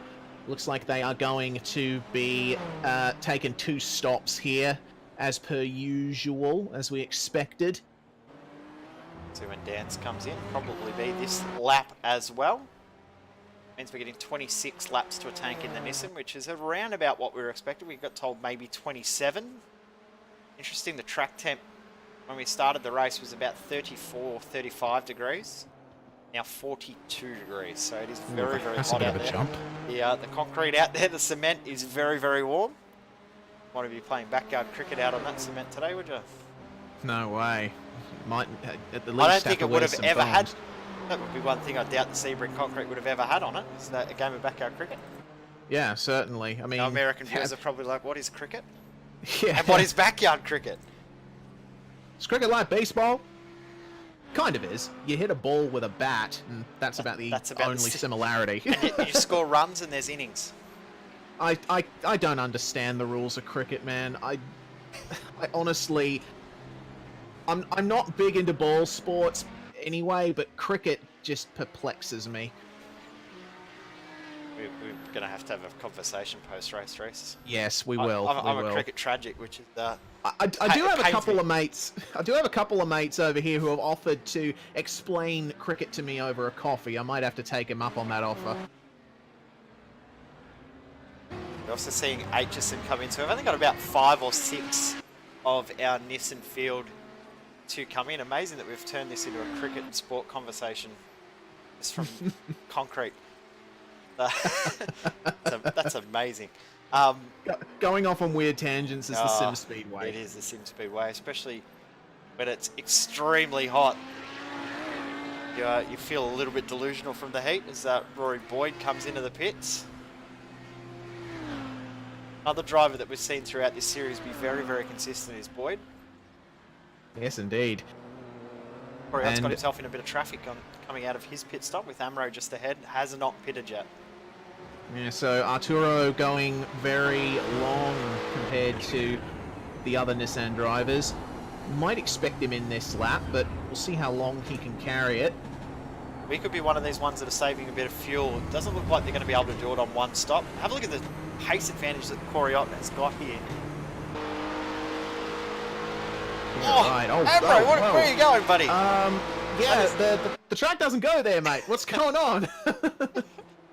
Maybe- maybe he's trying to say something to the people who run Sebring. This is where the track should go, everybody. I There we actually go. think what he was doing was adjusting his settings to make sure that he had everything set up perfectly for his pit stop as Dance is also in. I feel that he was concentrating on making sure he had everything ticked correctly to get his tyres done and everything like that. So just made a mistake while he was concentrating on that stuff. Jonathan Yes, Van indeed. and John King, guess what? They're coming back together. Oh, there we go. The battle begins anew, and of course Ben having to go wide there to let that Nissan through has really brought King back into contention. As we take a look at this battle, I wanna point something out. Taking a look at the stop times, Sutton and Ott, their stops were 7 seconds longer than most of the other Nissan drivers. Yeah, I wouldn't be surprised that they've used more fuel than other drivers. Considering too, they also went an extra 10 minutes from those other drivers as well. So that would sort of make sense looking at, say, 40 seconds for a 40-minute stint. So 1 second a minute of fuel. Sutton came in at about 48 minutes of racing and did a 47-second stop. So that would sort of make sense, I guess. Yeah, all right, true. Of course, another typically sim speed thing is us forgetting basic things and going off on tangents based on that. Also being unable to math as well is another Yes. sim speed thing. and unable to English. Yeah, it's very, very true at that. We're very useless at that, but I think that's just more an Australian thing than a SimSpeed thing. Oh, I tend to speak fairly well when I'm not commentating. I probably do too. You So do. Jason Martin and Alexander Sheridan also come together as Ben and King have split apart. We're also now seeing our first pit stops in the Audi class. Trent Gostley is the first to jump. I'm going to say there's no real surprise there because that car has not looked healthy in the last little while. Nah, he's going to get that thing prepared, or repaired, I should probably say. There I go again. Both. Trent Gostley, one of the guys that's had a bit of a rough time here today. These two, Jason Martin and Alexander Sheridan. Sheridan has been one of the drivers that's been there or thereabouts the whole race, remember. He was at the back of that 6-car train earlier that formed just off the start. He has managed to stay very consistent, and he's managed to put himself up into 6th place as a result. I say look out for him in the second hour. I also say watch these two as probably the favourites for the championship as well. These two are real contenders in this championship. Jason Martin, the best, without doubt, the best oval driver we have in AusNZ. So he will look to take advantage of those races, but he's really punching above what he says is his weight in the road side of things. He's performed really, really well in the road races at the end of last season and the start of this season. But here comes Sheridan. Sheridan has just been so consistent throughout this series, had so many great finishes last season. He'll be looking to take advantage of that performance into this year as he makes the Martin, move. though. Martin's going to come back here. And that's the wonderful thing about this modern configuration of Sunset Bend is there's multiple lines possible. If someone passes you on entry, you can always try and get them in the mid-corner. And look at Martin's run down the straight. That is immense from him. What has Martin done to that car? He must have a separate turbo boost. That's not the first time I've seen him have a really good run down the straight. Oh, that's the problem for Clote. Yep, that is not ideal for Matthew Clote as he gets it going again. Not the first time we've seen that MFR car off the track, unfortunately, but another driver that will do very, very well when we come up to the oval races. Next race, obviously, as we said earlier, another oval race as we head to Bristol. So, Clote and Martin will be two of the favourites in that race. It's Martin trying to come back here on Alexander Sheridan. This is going to be an intense battle. As Martin missed a gear there. Very easy to do as you're coming out of the corner and miss a gear. That's a real shame for him. So Sheridan's starting to drive away from him now. And Sheridan, another one of those guys that has a very clean car. That's very important. Yep, 100%. We're not too sure on how long it will be until the pit stops start for these cars. Have a look at this pack around Jason Martin, though. He's got cars everywhere. Who have we got here? Daryl Hockey and James Robbie. Yeah. Yeah, goodness These me, two these come guys really quickly. Yeah, they certainly have, and it's a very awkward part of the track to come up to traffic as well, through those flat-out kinks. Oh! That isn't how he stopped on the inside. Right to Cartier McCarthy. Take care, guys. So, Oh no, they're going to go 3 wide here. Oh no. Oh, please don't, guys. The Nissans are pretty quick. Hockey just slits in behind Robbie. Smart thing to do, I think, getting past the Audi, and he'll have to wait until the next sequence of corners to try and make a move, but that's very wide from Robbie on the exit. Just a bit off the racing line into the marbles. That's not going to give him a good run down the straight. Have a look who's in the background too, Reese. Sam Sutton coming around to lap these guys, so we can see all 3 cars here go together. If Robbie and Hockey don't pay attention to the extra cars that they have coming up behind them, they probably won't be noticing the other cars coming up behind, so this could be real dangerous for Sam Sutton here, especially while they're going to battle themselves with traffic and have the leader come on through as well. Watch out for Sam Sutton here. Needs to make this very, very clean and safe. Yeah, certainly. These guys making their way past Shane Bowen at the moment, and this is one of the things about multi-class racing that isn't always considered. Have a look at Sutton, how much he gains in the braking zone. Blue flags in multi-class racing. You see right there as Sutton is let go by Daryl Hockey. Good job from Daryl Hockey there. Yes, indeed. Fact of the matter is, when you're racing and you're trying to go through a slower class, the blue flags don't really matter that much. Blue flags are more advisory than anything else in multi-class racing. Just saying, hey, you got a car behind you, look out for them in a couple of seconds. There's no obligation for you to let them go at the soonest possible moment as Daniel Stevens comes out of the pits. But when you're racing cars in the same class as you, and there's a faster car in the same class as you coming up on you, that certainly, there's a bit more of an obligation to let them go, I'd say. Good job from Sam Sutton to get through. Well done from both James Robbie and Daryl Hockey for letting Sutton through very, very cleanly. They've managed to get through, and have a look at the gap that they've rejoined at. It's pretty much the same as when Sutton got in there in the first place. That's amazing to see, and that's poetry in motion, just about. Very cool to see. More Audis coming into the pits. Brett Gerards, I'm just noticing, has just come in there. And interesting, Gerards is in. We just saw Daniel Stevens in. Ash Lear is going an extra lap. This is the 29th lap in this stint. How many laps do we say they need to do to make it with one stop? 29. So Daniel Stevens has done an incredibly good job to extend the tank as much as he has. In fact, he's got the gap now that with Gerards in, the gap between he and Shane Bowen, 41 seconds. I struggle to understand how that's even possible. I mean, Lear obviously has a handle on this car like no one else in the field. When the car first got released, who was that running off the circuit there? Interesting. One of the Kinetic cars, I believe. Craig Hawkins, who we haven't seen in this race too much. He was, of course, in the pits for a very long time. He's come in and made his second pit stop, but he looks like he's really struggling with that car. Oh, wow, that was close for Corey Hott. Easy, easy. Yeah, so Hawkins, I think, having a slow tour around the track, just getting his bearings. Struggling. It can be a very... Oh, Robbie. Dear, wow. Oh dear. Did you see the way he bounced it over the curb? Yeah, and that's not quite the best environment for the Nissan. It's got very stiff suspension, very low suspension, and its entire performance is dictated by how level the car is in the corners. So around a track like Sebring, with those big curves, you don't want to be using them too much. Robbie's evidently making it work for him, though. Yeah, I'm surprised that he's making it work as well as he is, too, because, as you said, they don't really like to bounce around that much. They're more suited to keeping it as flat and controlled through the corners as they can, to use that aero that it looks really spaceship-like, but there's nowhere near as much aero as it looks. Yeah, that's exactly right. Lee's got another lap. This is his 30th lap in the stint. That's incredible. Okay. Well, I hope he's remembered that he does have to stop.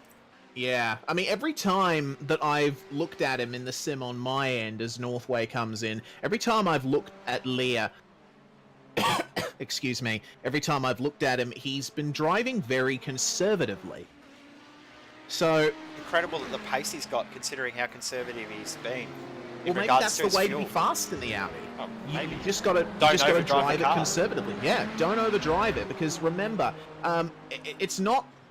Usually, with most race cars that are two-wheel drive, you have one set of tyres that wears faster than the other. But the Audi, it's a little bit different. If you drive conservatively, if you maintain the amount of tread on those tyres, you could probably get a massive advantage. Yeah, 100%. The big advantage that he's going to have is if those drivers are around him that have pitted early and can't make it on an extra stop, they then take tyres as well at their splash and dash stop?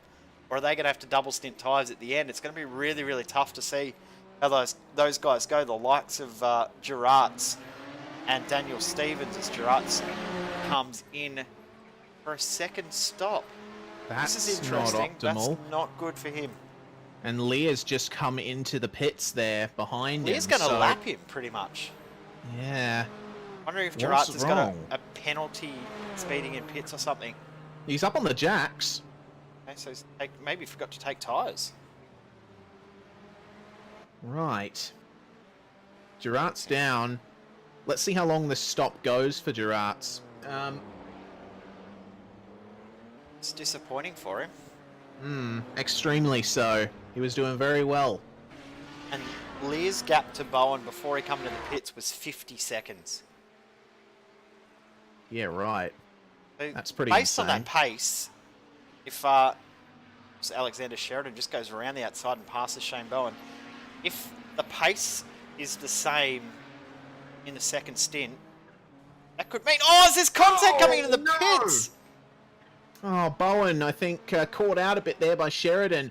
I know Sheridan was on the brakes much earlier than Bowen was. Not quite sure what went on there. Gratz is out with another 30-second stop. Lear out with a 47-second stop. Click the right button here. There we go. That seems a reasonable pit stop time when you think about Same time as Stevens other and pit Martin. stop times. Yeah. So based on the pace that Lear's got, he could almost lap the entire Audi field. That would be incredible. I've got no words. It is a legitimate possibility based on the pace that Lear's got in comparison to the Audi field, that he could lap the entire Audi field. Certainly a possibility, but one that I never thought that we would entertain during this race. Lear, just absolute dominance here today. We've still got half the race still to go, still more developments to come. Go back to a battle that we were watching towards the start of the race. It sort of stopped for a long time, but it's come back together because Dean Mole on the last lap was very, very slow. A 1-minute 58-second lap time. He's now got Adrison closing back up on him once again. Yeah, certainly has, and just going to see what happened to Mole on that last lap. He did have a slight bit of traffic. Yes, I see what happened. Oh, actually, it was quite the incident that happened. Shane Bowen actually got hit in the rear by Mole on the last lap. Did a 360. Mad skills. That's why we saw Bowen was a little slow when he was coming into the pit set, probably a little rattled again. Everyone in the field is now pitted. Sam Sutton leads by 10 seconds over Corey Ott. Then you've got this battle here. These guys are about 30 seconds off Sam Sutton. The lap times aren't too bad, but of course these two cars have both been involved in different incidents throughout the race. So Mole and Adrison have not had a very clean race in comparison to Sutton and Ott. James Robbie, Daryl Hockey, they split up for a little while. They've come back together again as well. Yeah, certainly have. It's just the ebb and flow of the race as it continues on. And these guys, it's been more... They haven't been so much battling against each other outright. More, they've both been battling against the traffic, and both of them coming off in their own sorts of ways. Both of them looking reasonably clean, not much visible damage on those cars, and that is an amazing angle you can see on the Daryl Hockey's car, so close to the ground. The seams of the concrete flashing by in a single frame. That's amazing. Yeah, very, very cool. So out across that huge painted finish line area. And, looking at the lap times, the lap previous, Hockey did a 1-minute 54. James Robbie did a 1-minute 51. And that lap there, 1-minute 52 for Hockey and a 1:55 for James Robbie. So these guys are just ebbing and flowing, catching traffic at completely opposite spots. The gap between Mole and Adrison is already back out to 5 seconds. They were nose to tail only one lap ago. Now a 5-second advantage in favour of Mole. And that's bizarre. I think both of those drivers having some kind of strange grip on the cars, as that's not optimal for Robbie, running wide in the hairpin. Doesn't seem to have lost much ground, but something that he would definitely want to avoid. Love this shot looking over the rear wing. You can see the heat of the exhaust coming out of the car. Flames coming out under brakes with the backfiring of the vehicle as well. It's an incredible car, this one. Love that heat shimmer. That's amazing. Great shot to see the heat, the exhaust working so hard as Adrison. Uh-oh. Have a look at the damage to the back of that car. He has gone around and has been in the wall. He No doubt certainly about it. has. Yep, and he did it on the exit of the hairpin. That's a real shame. Just engaging second gear, I think, off the exit of the hairpin, and the rear spun up and around he went. Battle for the podium in our Audi class. Shane Bowen now back out in a spare car, regrouped and regathered, ready to try and get this move done on Daniel Stevens, currently in second position. See if he can do it. Yeah, well, with an exit that wide from the last turn, it's not going to help Bowen all that much. But he has shown that he has the pace to get this done. And on board with these guys. Another awesome angle, so you can see what it takes to drive these things around a track like Sebring. Oh, mistake from both of them. Yeah, a little bit wide at that turn. They both missed the apex. I think Bowen was following Stevens. Stevens was able to regather it in the second phase of braking, and Bowen just missed it altogether. He lost all of that ground that he had gained up. Last lap by 2:04.3 for Bowen, 2:04.7 for Stevens. They're lapping very, very consistent, but Lear at the front of this field, 2:03.3, 1.4 second advantage in favour of Lear over Stevens. Last lap by, that gap is now 42.1 seconds. Once again, I have no response for that. Oh no. That's brought them right back in, close to each other. The twisty northern section of the circuit coming up to Tower Turn. Quite a bit of oversteer from Daniel Stevens on that exit. And another one. Oh, goodness me. Maybe his braking performance is not where he wants it to be. Oh. That section of the circuit is so tight in these cars. I'll tell you what, Stevens, he seems to have recovered slightly, not letting Bowen go here.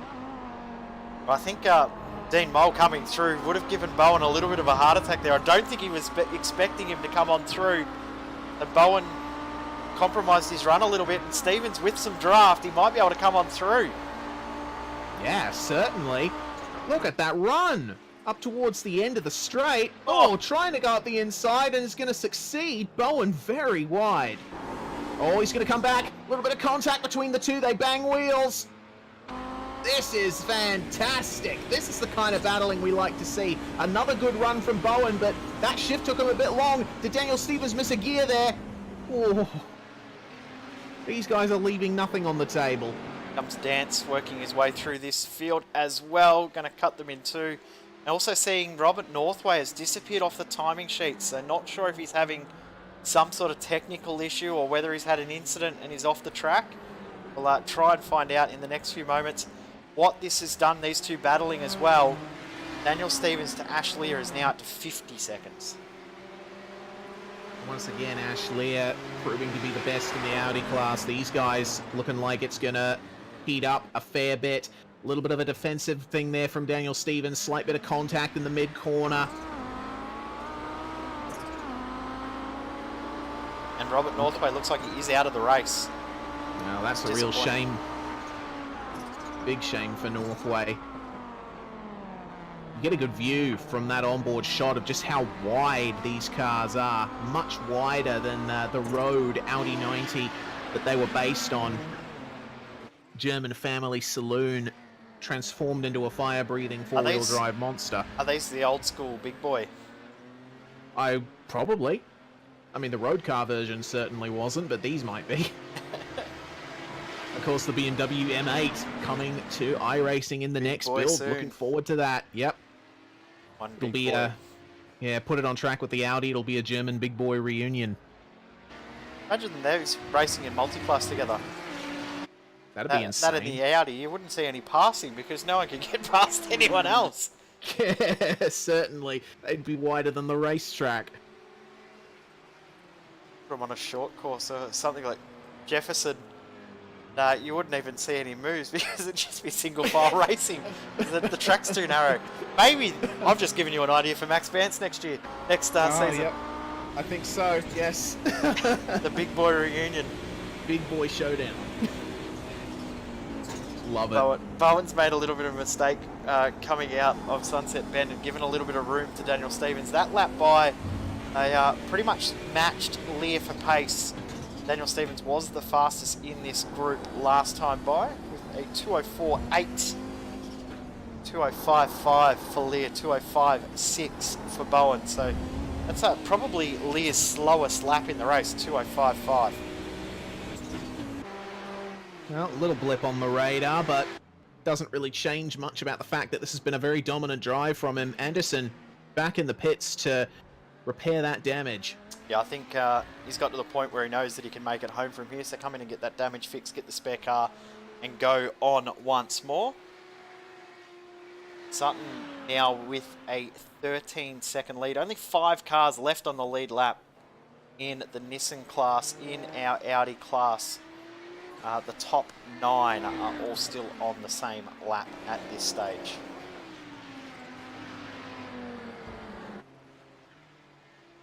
Look at the gap though, 50 seconds between Lear and Stevens and growing.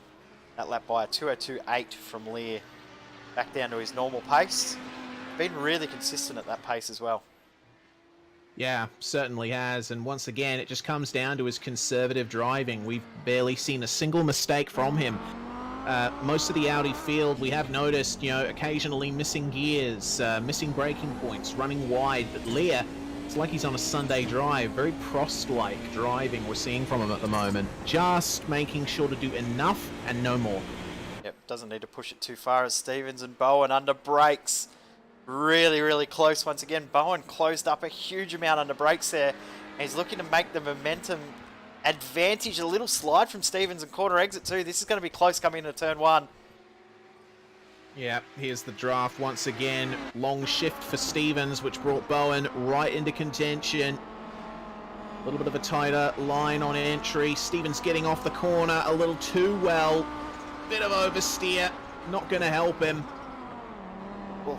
Continuing the pressure. Bowen just a little bit wide. Have a look at the oversteer from Stevens. My goodness, he's barely keeping a handle on that thing. Somehow he regathered that. I thought he was gone because that thing was sliding so much. Daniel Stevens doing a great job defending this position. Daniel Aitchison has come in for his final stop in our Nissan field. And Amro and Mack have also got close over the last little bit. Amro actually comes into the pit, so that is why they have closed up on the timing sheets. Don't forget, we do have live timing available on our website at simspeed.tv/live timing. You can keep up to date with everything happening out on the circuit through our website as the race rolls on. Exactly right. One of the things you can keep track of is the lap times that these guys are setting. Shane Bowen just under 0.6 faster on the last lap, so he's definitely got the pace, but Stevens is just able to put his car in all the right places to keep him behind. Yep, exactly right.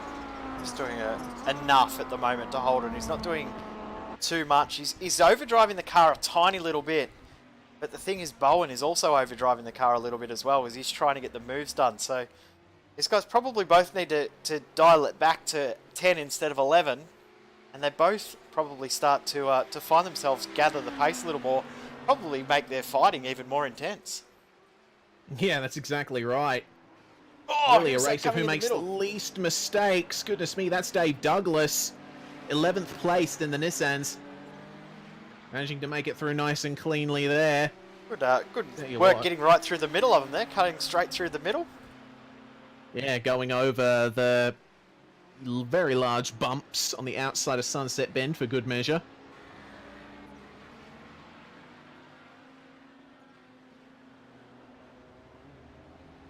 Stevens doing just enough. Last lap by Lear and Stevens, absolutely identical lap times, 2:03.9 for both of those guys, and Bowen 2:04.1, pretty much identical as well. Trevor Mack and Adrason come together out on track. Of course, Mack yet to make another stop, and Corey Ott also in this battle as well. So Ott is coming to lap Adrason, of course, yet to make his second stop. So just see another car into the pits. That's Trent Gostley coming in to make his final stop. Probably no surprise considering he pitted early in the race to get a spare car. He had some damage from incidents earlier on in the race. With this battle between Stevens and Bowen, these guys are really, really even at the moment. Yeah, they both seem to have settled into a bit of a rhythm, which, you know, like I said before, not exactly advantageous at Sebring, but they're managing to make it work. Bowen having to run a bit wide at Tower Turn. It seems Rory Boyd's having a bit of trouble getting past him here. Boyd, I think, just missed. Oh, watch out. Oh. I just held my breath there for a second. He's being a bit overly cautious, I think, is Rory, because we've seen plenty of moves where the Nissan's been able to get up the inside on the exit of Tower. Seems like he's just waiting for the straight. Of course, I don't blame him. It's the patient thing to do. Has managed to work out just fine for him. This is going to slot in behind Daniel Stevens, use a little bit of draft, and then under brakes he'll get the move done. But here comes Bowen. Bowen is looking really strong. It almost looks like, yeah, he's forcing Stevens to use a little bit more fuel. Bowen went in the pits at the same time as Lear. Daniel Stevens pitted 3 laps earlier, so Stevens is likely to have to splash and dash. He's going to have a real tough time to get it at about 30-odd laps. There's a big slide from Stevens. So it could be what Bowen's doing here. He's just forcing Stevens to use more fuel. And more tyres as well. Yep. That's another thing that we've noticed. Stevens really sliding that thing around. Bowen, yes, he's run wide quite a few times, but he's managed to keep it from sliding. Have a look at Stevens on the other hand. Kicks the rear end out on the exits. That's not going to help his acceleration later on. No. Starting to feel that, maybe not this lap or the next lap, but in another 10 laps time, he'll be really feeling the effect of those big aggressive slides that he's been getting. And you see there as well, struggled to get on the power coming out of the hairpin, and Bowen with a much better exit. I think he's quite close enough at this stage though. Oh, having said that, he is having a little bit of a look there. Just staying behind once again though, and it's that constant pressure game. We talk about it all the time on these broadcasts. It's a psychological game happening at the moment here. It's a game of chess in high-powered four-wheel drive racing cars. From 30 years ago. Oh geez, that makes me feel old just saying that. Oof. Thanks. No worries. It's alright. 6-year-old makes me feel old every single day. He was talking about how many years it is until he can start driving today. Oh, goodness me. Something's happened to Matthew Clote. Out of the race. That is not optimal. I say that way too much. I need to fix that. Look, we all have things that we say way too much. I also am sure that I say things way too much. Usually the wrong thing is what I say way too much. Bowen, look at the run, almost contact between these two guys. This is some great racing between Stevens and Bowen here. Good mid-corner from Bowen too, just showing that he has a bit more pace in those tyres. Stevens, once again, taking a bit longer on the shifts. I think he might have auto clutch on while Bowen doesn't. That could be the reason why we've seen good runs from quite a few people. They're able to make those shifts quicker. And that could also be why he's used more fuel. Had to pit 2-3 laps earlier. Oh, another slide from Stevens! Wow. Especially in this section of the circuit. Those tyres another one! Right up for mercy. That's slowed up Bowen on the exit. Wowee. This is a great battle. Oh, man. It just shows, like, it's not the usual kind of battle we see either. Usually, it's drivers sticking it up the inside and going for the over-under and stuff like that. But here, it's the inverse. There's people going for those big slides and stopping on the apex, and that is what's ended up putting back the attacking driver. Well, the big thing from that as well is the awareness from Shane Bowen to not run into the rear of Daniel Stevens when he's made these big slides and big mistakes. So Bowen has driven fantastic to make sure that there's been no contact between these two cars. Yeah, absolutely. Very clean line there out of Tower Turn and down towards the Le Mans section. Interesting thing too is while these two have been battling, they've been matching Lear for pace. The last lap by is the first lap that I've noticed a huge difference in lap time. 2:02.4 for Lear. But Stevens and Bowen have been matching him for pace in the 2:03s and 2:04s pretty much for the last little while. Lear last time, well this time by, did a 2:02, so it's the first lap that he's actually had a decent advantage in pace. But they've been lapping at a very consistent rate over the last few laps, doing high 203s and low 204s, pretty much for the last 5 or 6 laps. It's taken until the last half hour of the race for these guys to really get into a nice groove with this racing. When it has happened, turned out to be incredibly nice. They got a Nissan to contend with here. Round the outside he goes. Wow, and another one coming through on the inside as no. well. That was Riley Curtis who went around the outside, coming through the inside. I'm not 100% sure who that is. It's 28 of Adrison. He comes through as Corey Ott comes into the pits to make his final pit stop. Yes, indeed. And Ott carrying, wow, that's quite a scraped up front end on that machine from Corey Ott. Dean Mole following him in. Cameron Dance has managed to make his way up to where he's really challenging these guys for the podium. His pace is pretty even to Dean Mole. He was closing up on Dean Mole, and the pace that he's got, he might be able to do a little bit shorter of a stop than Mole. So they could even jump him in the pit stops. It'll be pretty close. So when we see Dance come into the pits, we need to go back and look and see where he comes out in relation to Dean Mole. Those two will be very, very close. Corey Ott is away, 23-second stop for him. He's fueled up, ready to get it home. Daniel Stevens gets away from Shane Bowen as Bowen gets held up a little bit by one of our Nissans. I believe that's Trevor Mack. Yes, indeed. Up into 6th at the moment on track. And, Jason no. Martin. Oh, no. Oh, that is very bad. Oh. Well, it's good that he's able to get going again, but it looks to me like that was just a straight up spin, catching the grass. So it is possible to oversteer in these cars and slide off. I think, speaking of slide, Yikes. Daniel Stevens, how did he manage to get that back in a straight line? He is well and truly on it. He's driving absolutely out of his skin at the moment. I'm very impressed. He's either really confident in the handling of his car, or he's absolutely terrified. Well, it could be both at the same time. Yeah, true. That is possible. I mean, that car is pretty terrifying to drive. Yeah, it absolutely is. They got Dave Douglas coming through here. Douglas losing a position since last we checked on him. And this is quite awkward. Oh, Stevens is trying to let him through and try not to give up too much time to Bowen, and he's given up plenty of time to Bowen. They got 2 Nissans here. Daniel Aitchison behind Shane Bowen, just threading the needle on the outside. This is not going to work out too well for Stevens, having to get off the brakes a little early. Oh, Aitchison running a bit wide. Don't make contact, guys. Aitchison's going to have another go at that. Oh. Well held in the end. Lucky Yeah. to not end up in the fence. He's going to have to watch out because he's just dragging along a brought a traffic cone with him. Yep, that'll be not ideal if it gets stuck under the wheel. They can actually get stuck in the car and cause a fair bit of damage to the front of the car. He's still dragging that around. It's stuck under the car.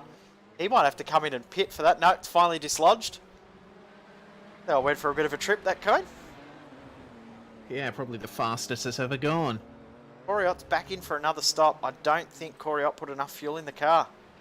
Made his 3rd pit stop. That could give up the podium spot to Cameron Dance. Yeah, certainly could. Where is Dance at the moment? He's coming through Le Mans at the moment. So... Coming up on that battle we've been watching between Stevens and Bowen. Oh, yep. And Trevor Mack in the middle of all of this as well. Having an interesting time getting lapped by Dance there. Oh, have a look at the commitment from Dance. Yeah, goodness me. That was full on from Dance there. I'm surprised he was able to hold it up. Stevens and Bowen, even with all of this traffic coming through, we've seen probably 4 or 5 Nissans come on past them. Still separated by less than a second. Incredible battle that these guys have had over the last half an hour. We have got another battle because Trevor Mack and Daniel Aitchison are together for position as well. Yes, indeed. Aitchison finally getting past those 2 GTOs after the incident at the hairpin last lap. And now this is a proper battle for position against Mr. Mack. Brad Matheson could change that in that Audi. Very slow on the apex, even for an Audi. So these guys have really come together now. Could be a move for Aitchison. Oh, don't move over too soon, Daniel. Easy does it, guys. Trevor Mack lets him go there at the apex. Move done.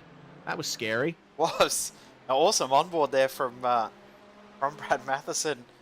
See how close those cars were. Thought that there might have been a little bit of contact between them. There wasn't in the end, which is great to see. And Bowen and Stevens can resume their battle once more, but there's also another battle going on. These are two cars that we've seen battling throughout this race. King and Ben back together once more. Absolutely. Battle for 7th place here. And King getting off the throttle slightly early there, running a bit wide through turn 1. That's not going to help him. This will give the advantage to Ben. Oh, have a look at Lear coming too. Oh, yeah, he's about to lap these guys, and in the middle of all that, we've got the battle here between Roy... Oh, no! Lear's involved in that as well. Corey Ott with some major damage on that car now. That could have put the race in jeopardy for a few people. Sure could have. That was crazy, that incident. Looks like Lear might have got away with that one. There's not too much damage on his car. Ott, on the other hand, after just coming in to make an extra pit stop, he's just gone a lap down and got damage on that car. That was messy, to say the least. That's a real shame after the drive that he had had so far in this race. So Ott's going to have to jump back into the pits once more. Just coming up on half an hour to go here. So for that kind of thing to happen that late in the race, that must hurt. Yep, that's painful. When that sort of stuff happens, Trevor Mack has come into the pits, no surprise. We'll have a look at Shane Bowen on the back of Stevens. Oh, another slide. Yep, once again, seems to happen at the same place every single lap. Stevens just riding the brakes, trying to get the car to rotate. Seems to be working for him a little bit on entry, but Bowen is the one following and the one not driving his car as hard, it seems. Bowen just staying consistent. I don't think he's got the actual pace to match Stevens on one lap pace, but Stevens is just driving the car so hard. As you said as well, probably having auto clutch on as well, auto blip, so that may not be as fast in regards to gear changes as what Bowen can do, and that's just all the difference it is. You can notice the difference in the drive out of the corners. It probably explains why there is a fair bit of sliding going on from Daniel Stevens as well. Yeah, that's for sure. Oh, another slide again on the exit of tower. That's given Bowen a run, but he's not going to be able to take advantage. Aitchison there, right with them. Round he goes.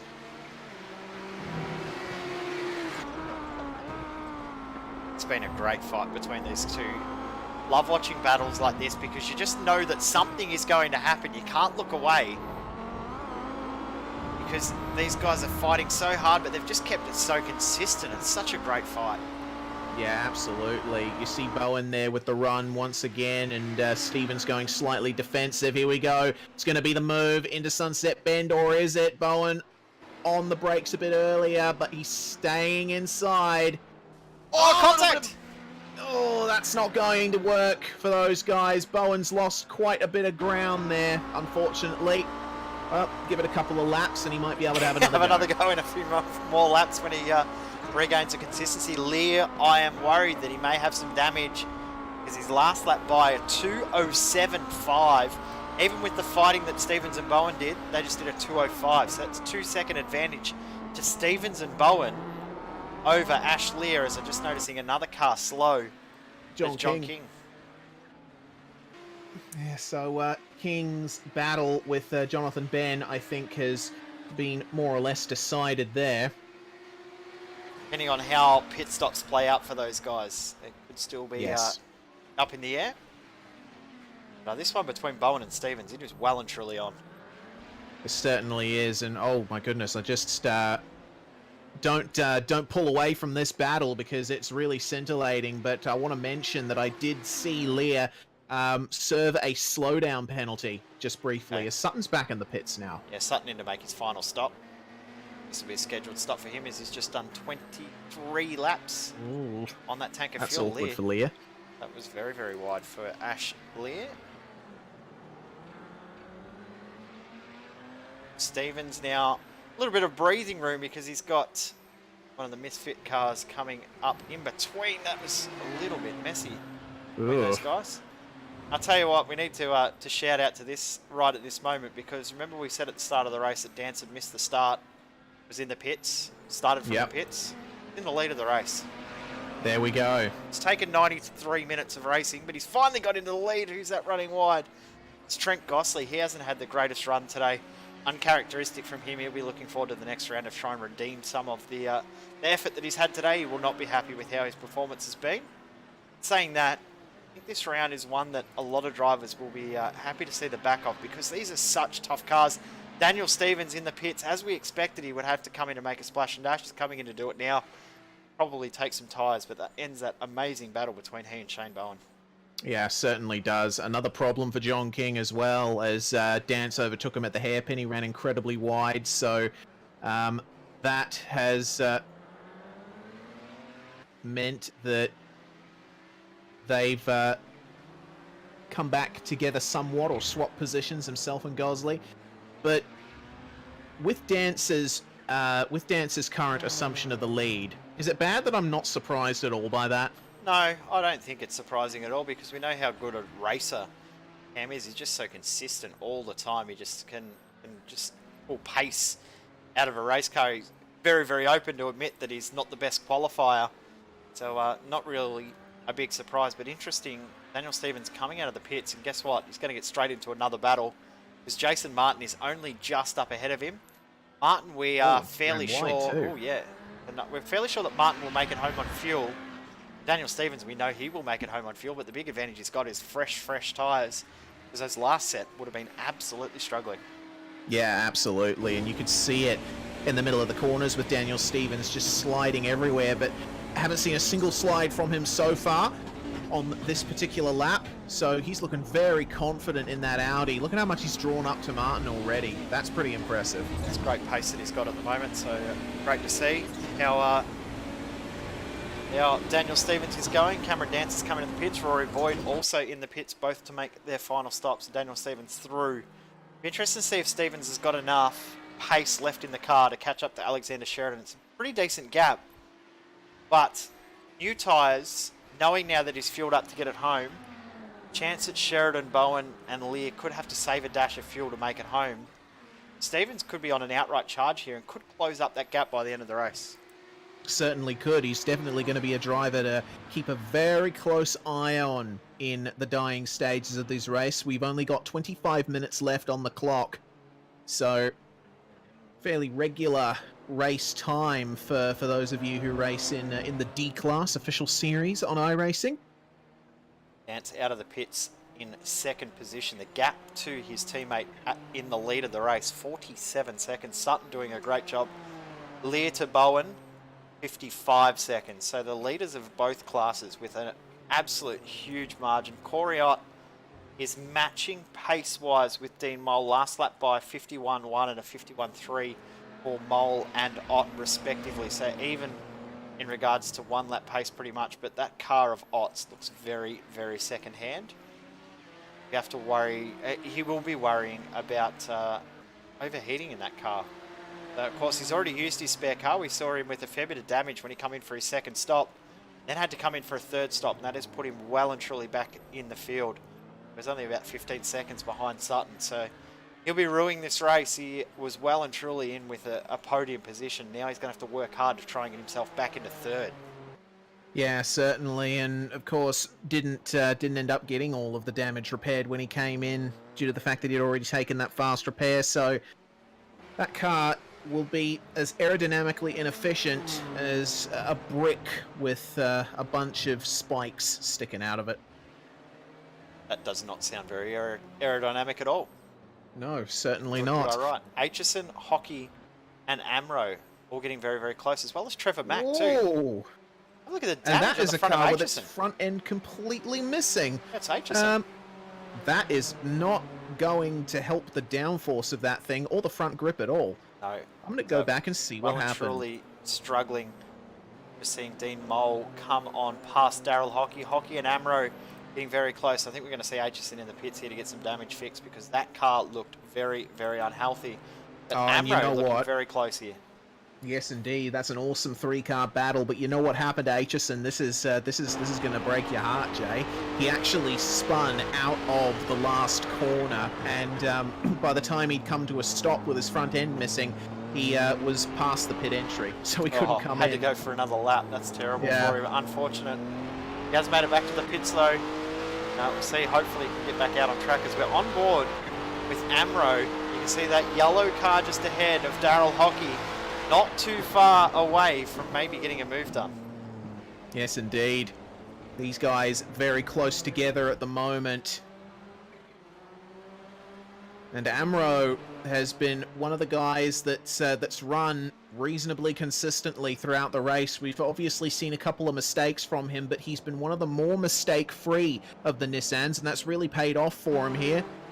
He'll be hopefully 100%. grabbing a 6th place out of this for him. Yeah, well, Daryl Hockey we've seen in the wars in the early phases of the race. The second half of the race has been much more consistent and mistake-free. But Amro's pace has been pretty good over the last few laps, doing consistent 1 minute 53s.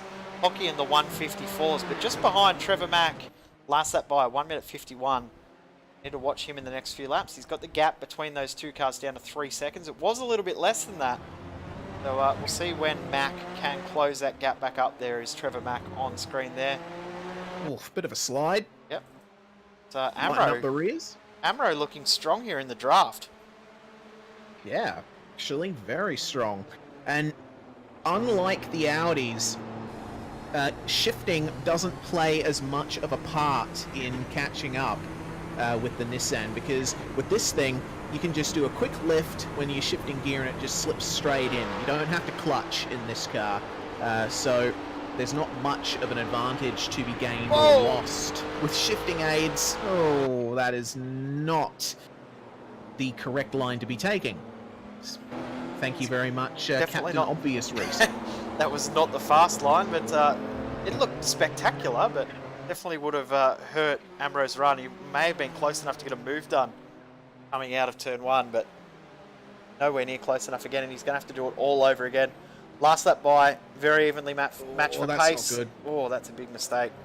Hockey and Amro both into the 1 minute 52s. As Trevor Mack dropped into the 53s, and he's dropping back off the back of these guys. He was going really quick, but I'm wondering if he's got a little bit of damage, because, I mean, there is a bit of damage on his car. We've seen that for a little while, but I'm wondering if he's just had a little bit of extra damage in that car.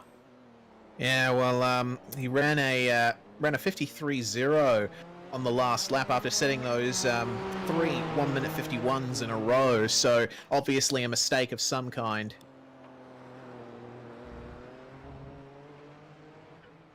Gap at the front of our Nissan class with 20 minutes to go, 48 seconds. Have a guess what the gap is at the front of our Audi class now. A minute? Might as well be. 58 and a bit seconds, nearly 59 seconds. So Close enough. incredible gap that Lear has pulled out. Last lap by 2:02.7. Bowen doing 2:04s along with Alexander Sheridan as well. Brett Gerards and also Jason Martin are closing in together. Gerards actually has lost a little bit of ground on this lap.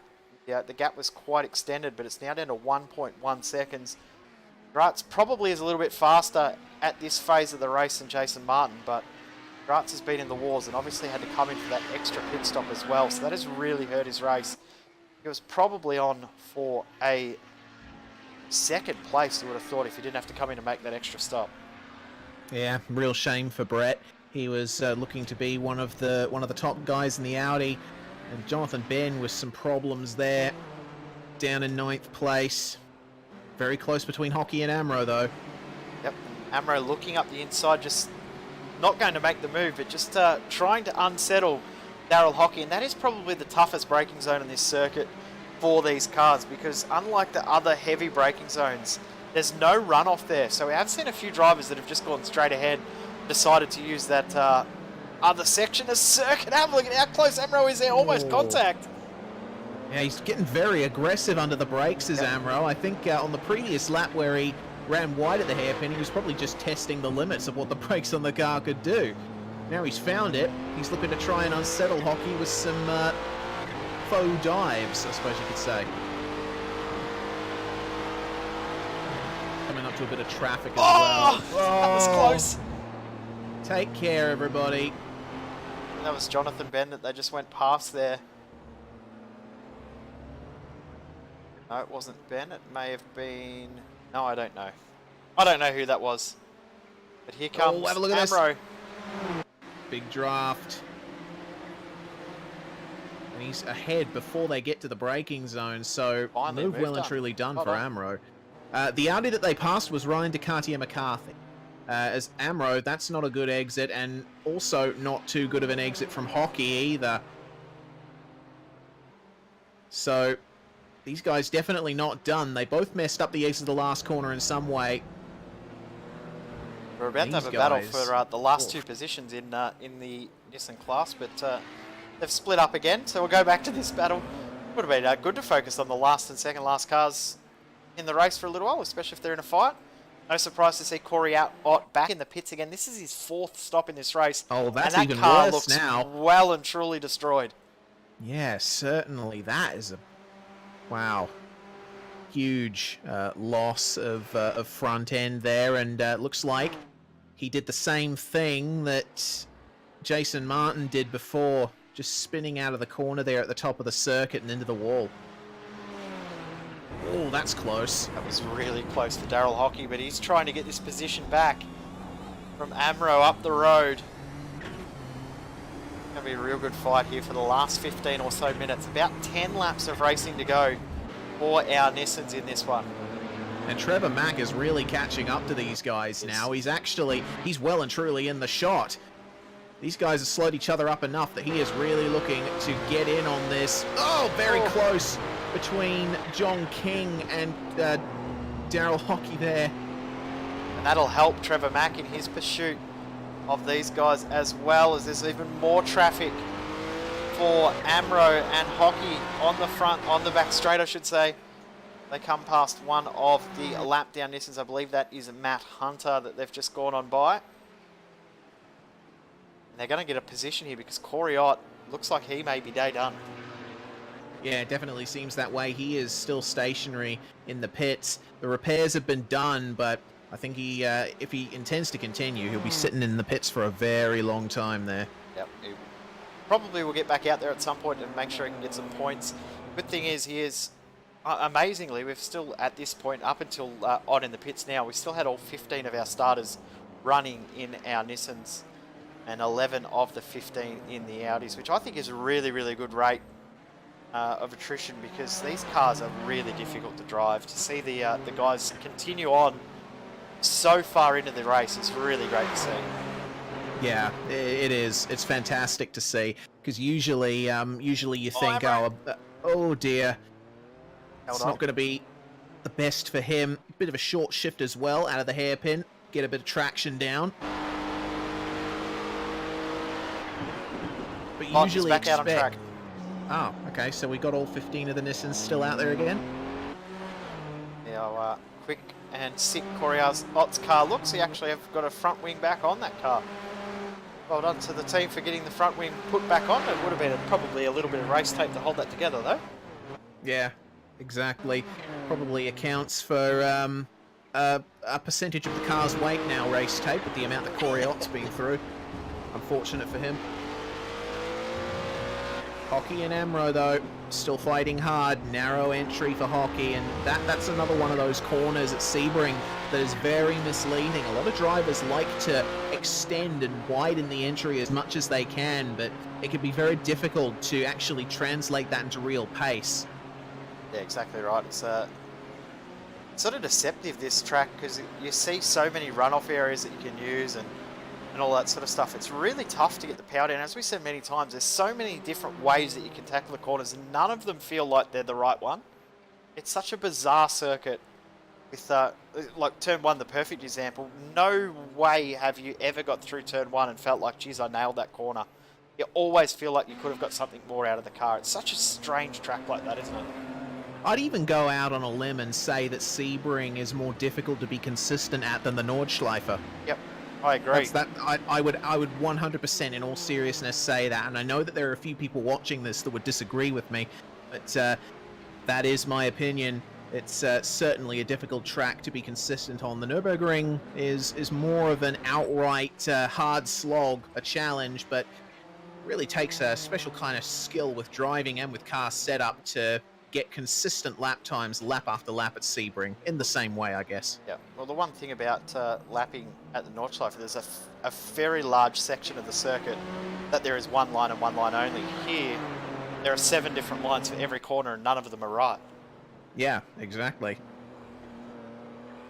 There's always one, like you can draw the optimum racing line on an overhead view of the circuit, but once you're actually out here and you're dealing with all of those bumps and all the curbs where they stick out in strange places, it becomes an entirely different monster. It's one of those tracks that you never really understand how difficult it is until you drive it. The big thing that makes it behave in that way is the bumps in this circuit. As you're just seeing Daniel Aitchison back out on track as well. He's got front wing put on that car. There'll probably be some race tape on it as well. It's just got past his teammate in James Robbie. But Amro, Hockey and Mac are all closing in together. They were almost all nose to tail, but they've sort of spread out a little bit as they've come past some Audi traffic. Also not too far off these guys is one of the lap down cars, but only 3 cars left on the lead lap. They are across the line. There'll be 8 laps remaining for these guys. 7 laps remaining, I should say. Sam Sutton is about to cross the line and he'll get 7 laps to go when he crosses the line. So those guys are a lap down. They may actually go 2 laps down, will Hockey, Mac and Amro, because Sutton's pace at the moment, that lap there just crosses the line. 1 minute 51.3. Cameron Dance is the fastest car on track at the moment, 149.5. And Hockey, Mac and Amro all doing 1 minute 53s, 1 minute 54s. So Arturo Amro up into 4th place now. He's just overtaken Radar Andresen into turn 1. I think it's still a lap down, is it? Oh, my apologies. I am stupid. Right. Andresen is a full lap ahead of those guys. So okay, cool. I was looking at that and thinking, oh, that's a battle for position. No, it's not, Reese. There is a battle for position because Brett Gerards, we saw he was pulling well and truly ahead of Jason Martin. Gaps back down to nothing again because I think Gerards has had another little mistake. There's a little bit of damage to the front right-hand wheel on that MFR car. Yeah, certainly. And at that point, you usually see Nissans going around the outside of those corners, not the inside. Yep. So Brett Gerards in the wars once again. Jason Martin, you could see just right there a few moments ago in the frame, and that's not going to help Gerards either. There they go. They're in the same shot. Corey Ott stopped. Oh, no. What's he done there? Oh, watch out! On! He's going around again! And that's Wall. Corey Ott's race has gone about as bad as you could imagine here. I honestly feel for the guy. He was running so well, qualified extremely well, and unfortunately, he's having to settle for a lowly position there. Yeah, he'll be very disappointed with how this race has played out. But I must say, looking at where everyone is sitting in the championship and looking at where all the drivers are, going into the next race, we're going to have a really, really close championship fight. Jason Martin leading the championship in 6th position at the moment. So he won't get another huge haul of points. Cameron Dance, who is 4th in the championship, currently in 2nd position in his class. James Robbie not having a great run himself, currently in 9th place, 3rd in the championship. Robert Northway, 2nd in the championship. He's had a race to forget. He's back in 13th.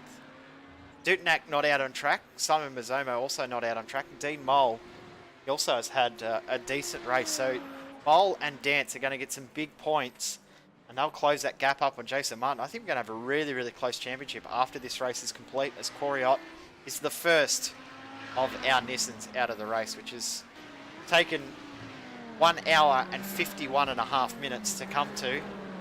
I'm okay with that. I don't mind. I mean, I'm upset for Corey. That's disappointing for him. But the fact that we've had all 15 of our cars out on track pretty much that whole time is very, very good to see. Yeah, it's quite impressive, especially when you consider usually the expectation with sports prototypes and sim racing. It's a bit of a stereotype that they're one of the more leery fields in most multi-class races. But I've been really impressed at not just the consistency but the commitment of the Nissan field here. Yeah, they've done a great job. All of the Nissans out on track today. We've also got Matt Hunter, who's come in for his last pit stop. He's had to come in and get a splash and dash of fuel. He'll probably just get a set of tyres because he doesn't have much to lose, currently in 15th position, but he will need to get back out there because there is an easy spot for him to get, passing Corey Ott.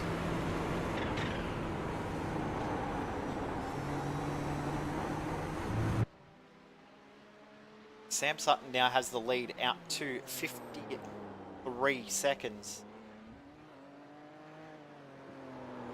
And that's quite the lead that he's got there. Unassailable at this point. Makes you wonder how things would have played out if Cam Dance had not had his mishap at the start. Probably would be right there with him. Yep. Obviously teammates at TTL Esports, so they've been talking strategy and working setup together all week. Would have started first and third if Dance had not had his issues. Of course, he had a bit of an incident on Thursday for the Oceanic Formula 3 Championship where he actually burnt his left hand and burnt it pretty good, didn't he, Reese? Yeah, on a soldering iron, no less. He must have done one of those stock videos where there's people holding a soldering iron. Have you seen those stock videos with stock photos of people holding soldering irons? No, you need to go and have a look because they would all be what Cam did in that situation and burnt their hand. You need to go and find them one now. You're going off to go and do a quick internet search on that now. But that is always something to have a funny laugh at. Stock photos are very, very funny in that aspect. HSM is around. Oh dear. And that's coming up towards Tower Turn. That section of the circuit has not been kind to the Nissans. We've seen quite a few cars having rather large mishaps at that point.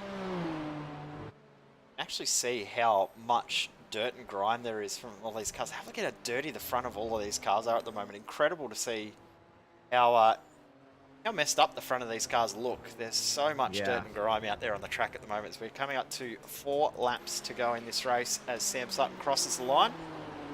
But yeah, the stock photos of people holding a soldering iron, they're holding it like a pen.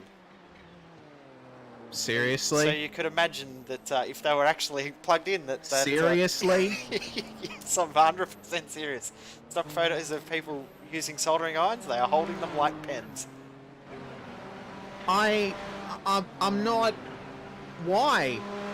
Who's in charge of that? I don't know. Workplace health and safety violations.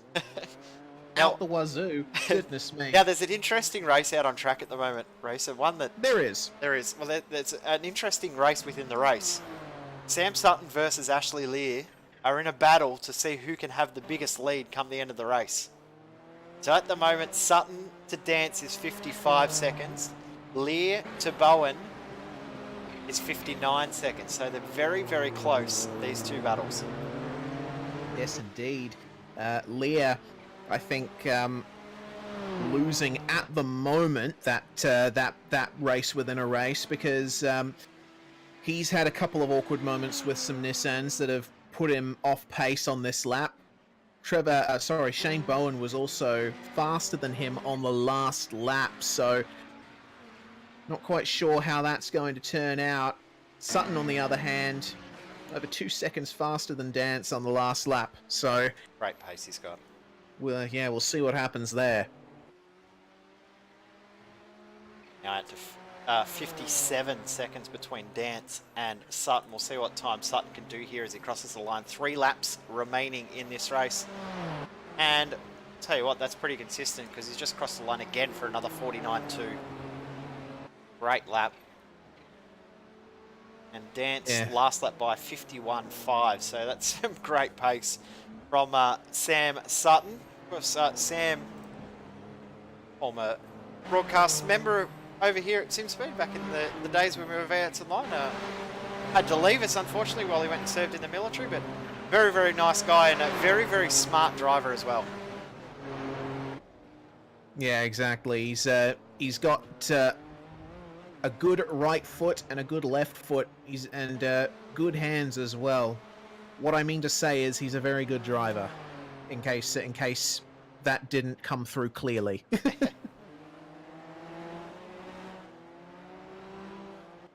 looks like my calculations were a little wrong because Lear is actually leading by 1 minute and 7 seconds. So that was incorrect, and we've actually got a battle that's starting to slowly come together. We saw Amro, Hockey, and Mac get close earlier.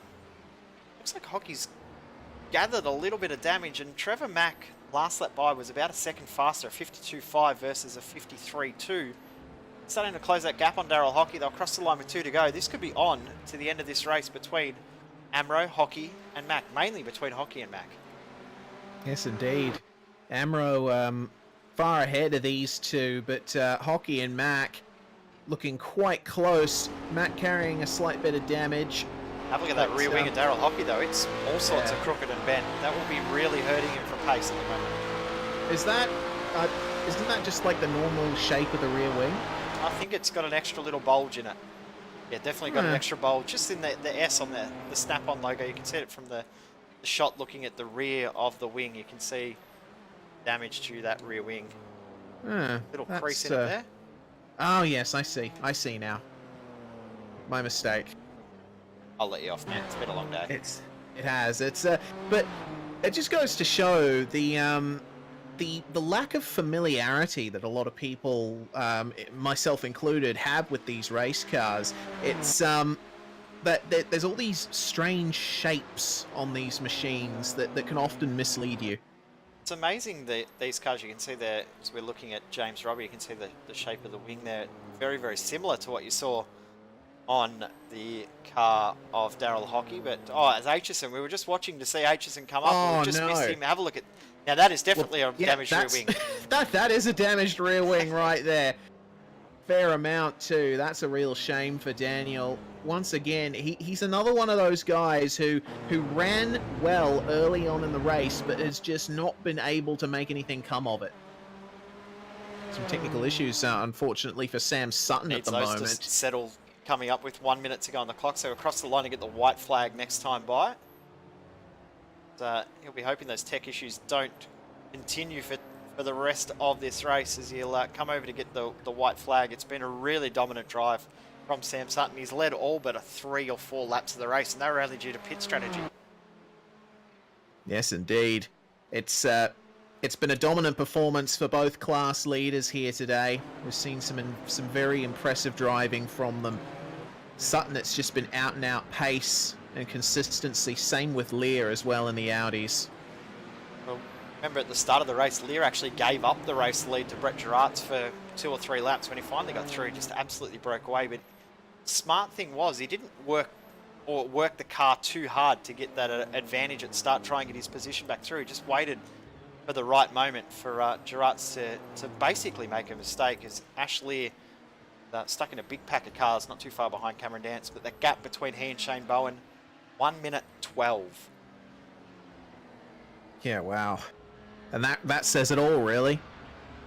Daniel Stevens hasn't been able to break into that gap between he and Alexander Sheridan, still at 11 seconds. So we weren't sure if that was going to close up. The clock now officially at 0. White flag is in the air for all of our drivers.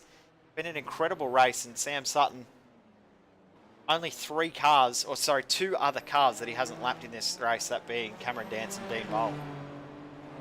Yes, indeed, and to take away nothing from those two as well, it's been an epic performance from Dance to start from the pits and be able to make his way up to second.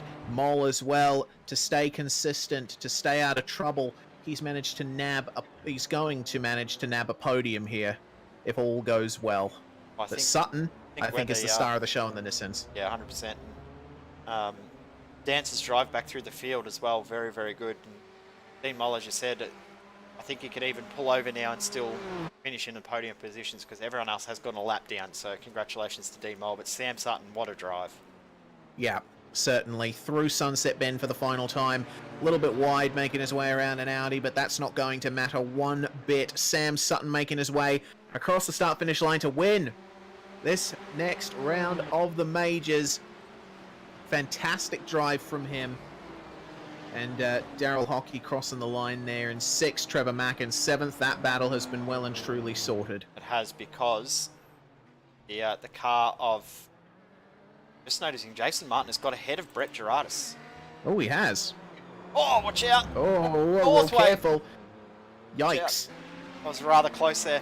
That battle between Amro, Hockey, and Mac is well and truly sorted because Amro was the car ahead of Sam Sutton. And I'm wondering if Brett Gerard's actually struggling for fuel. Just going very steady. Yeah. Yep, he's struggling for fuel. Oh, that's no good. It's gone one lap longer than he was predicting, but Ashley, congratulations. What a drive. What a dominant performance in the Audi. We sort of suspected it based on his qualifying performance, but I think even his performance in the race has outdone what we were expecting. As some of the greatest driving I've ever seen from Ashley, dare I say, from a talking driver in general. Just a fantastic performance from Lear. Absolutely brilliant stuff. Yeah, you tell him, Jay. I won't be too biased because I'm a member of the talking team, but the talking team will be celebrating pretty hard there. Cameron Dance, great drive from him to come home in second position. He and Sam Sutton will take the opportunity for a photo. And Dean Mole, well done to you, mate. Great third position for him. Also well done to Shane Bowen on a podium, as well as Alexander Sheridan. He had all sorts of dramas at the start of this race. Remember, he dropped back to 10th or 11th position in that class. He got himself back into the podium position, so well done. Yeah, exactly. And once again, that just goes to show the consistency and the commitment is what brings you success in this series. So unofficial results here up on screen. Sam Sutton winning from Dance and Mole, your podium.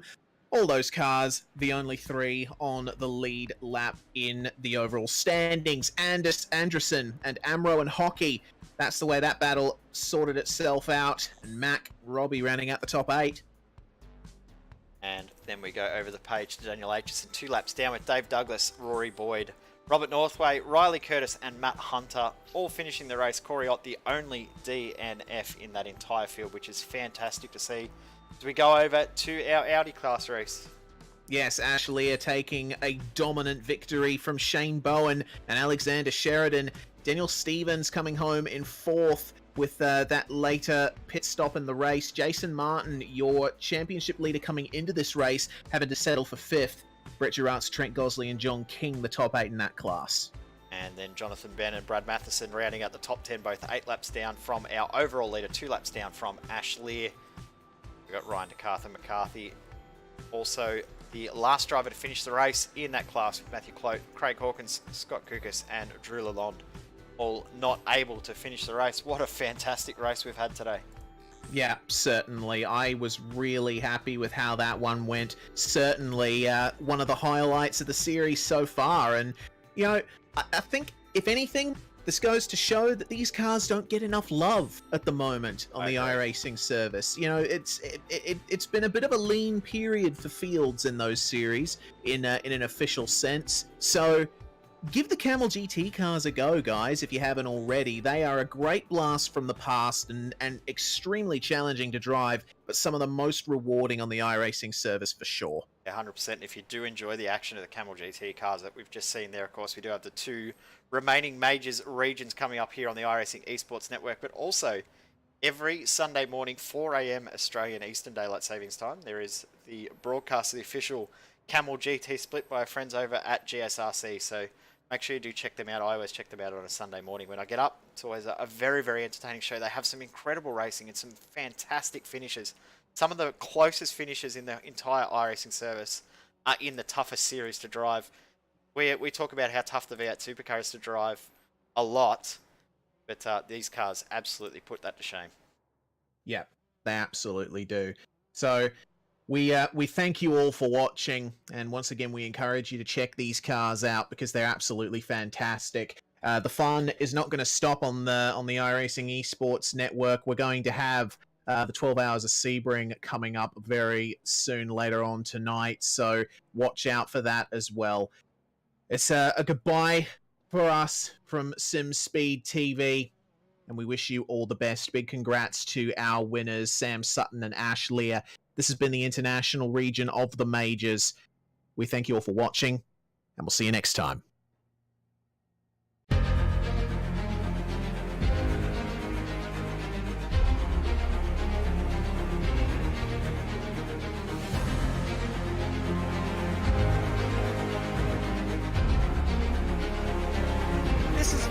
fantastic. This is GT racing right now. He's got traction. He's got rid of the outside of both of them. Maloney. Oh, he's taken Anderson. Anderson's up top. Oh my God! Oh, big crash! Oh my goodness, half the field's gonna get rolled. Six very close. These guys are want to make their way through the field very quickly. Oh, there we go. Oh no, that's massive. This is it. This is over. I can't believe this. Oh my God. God, what?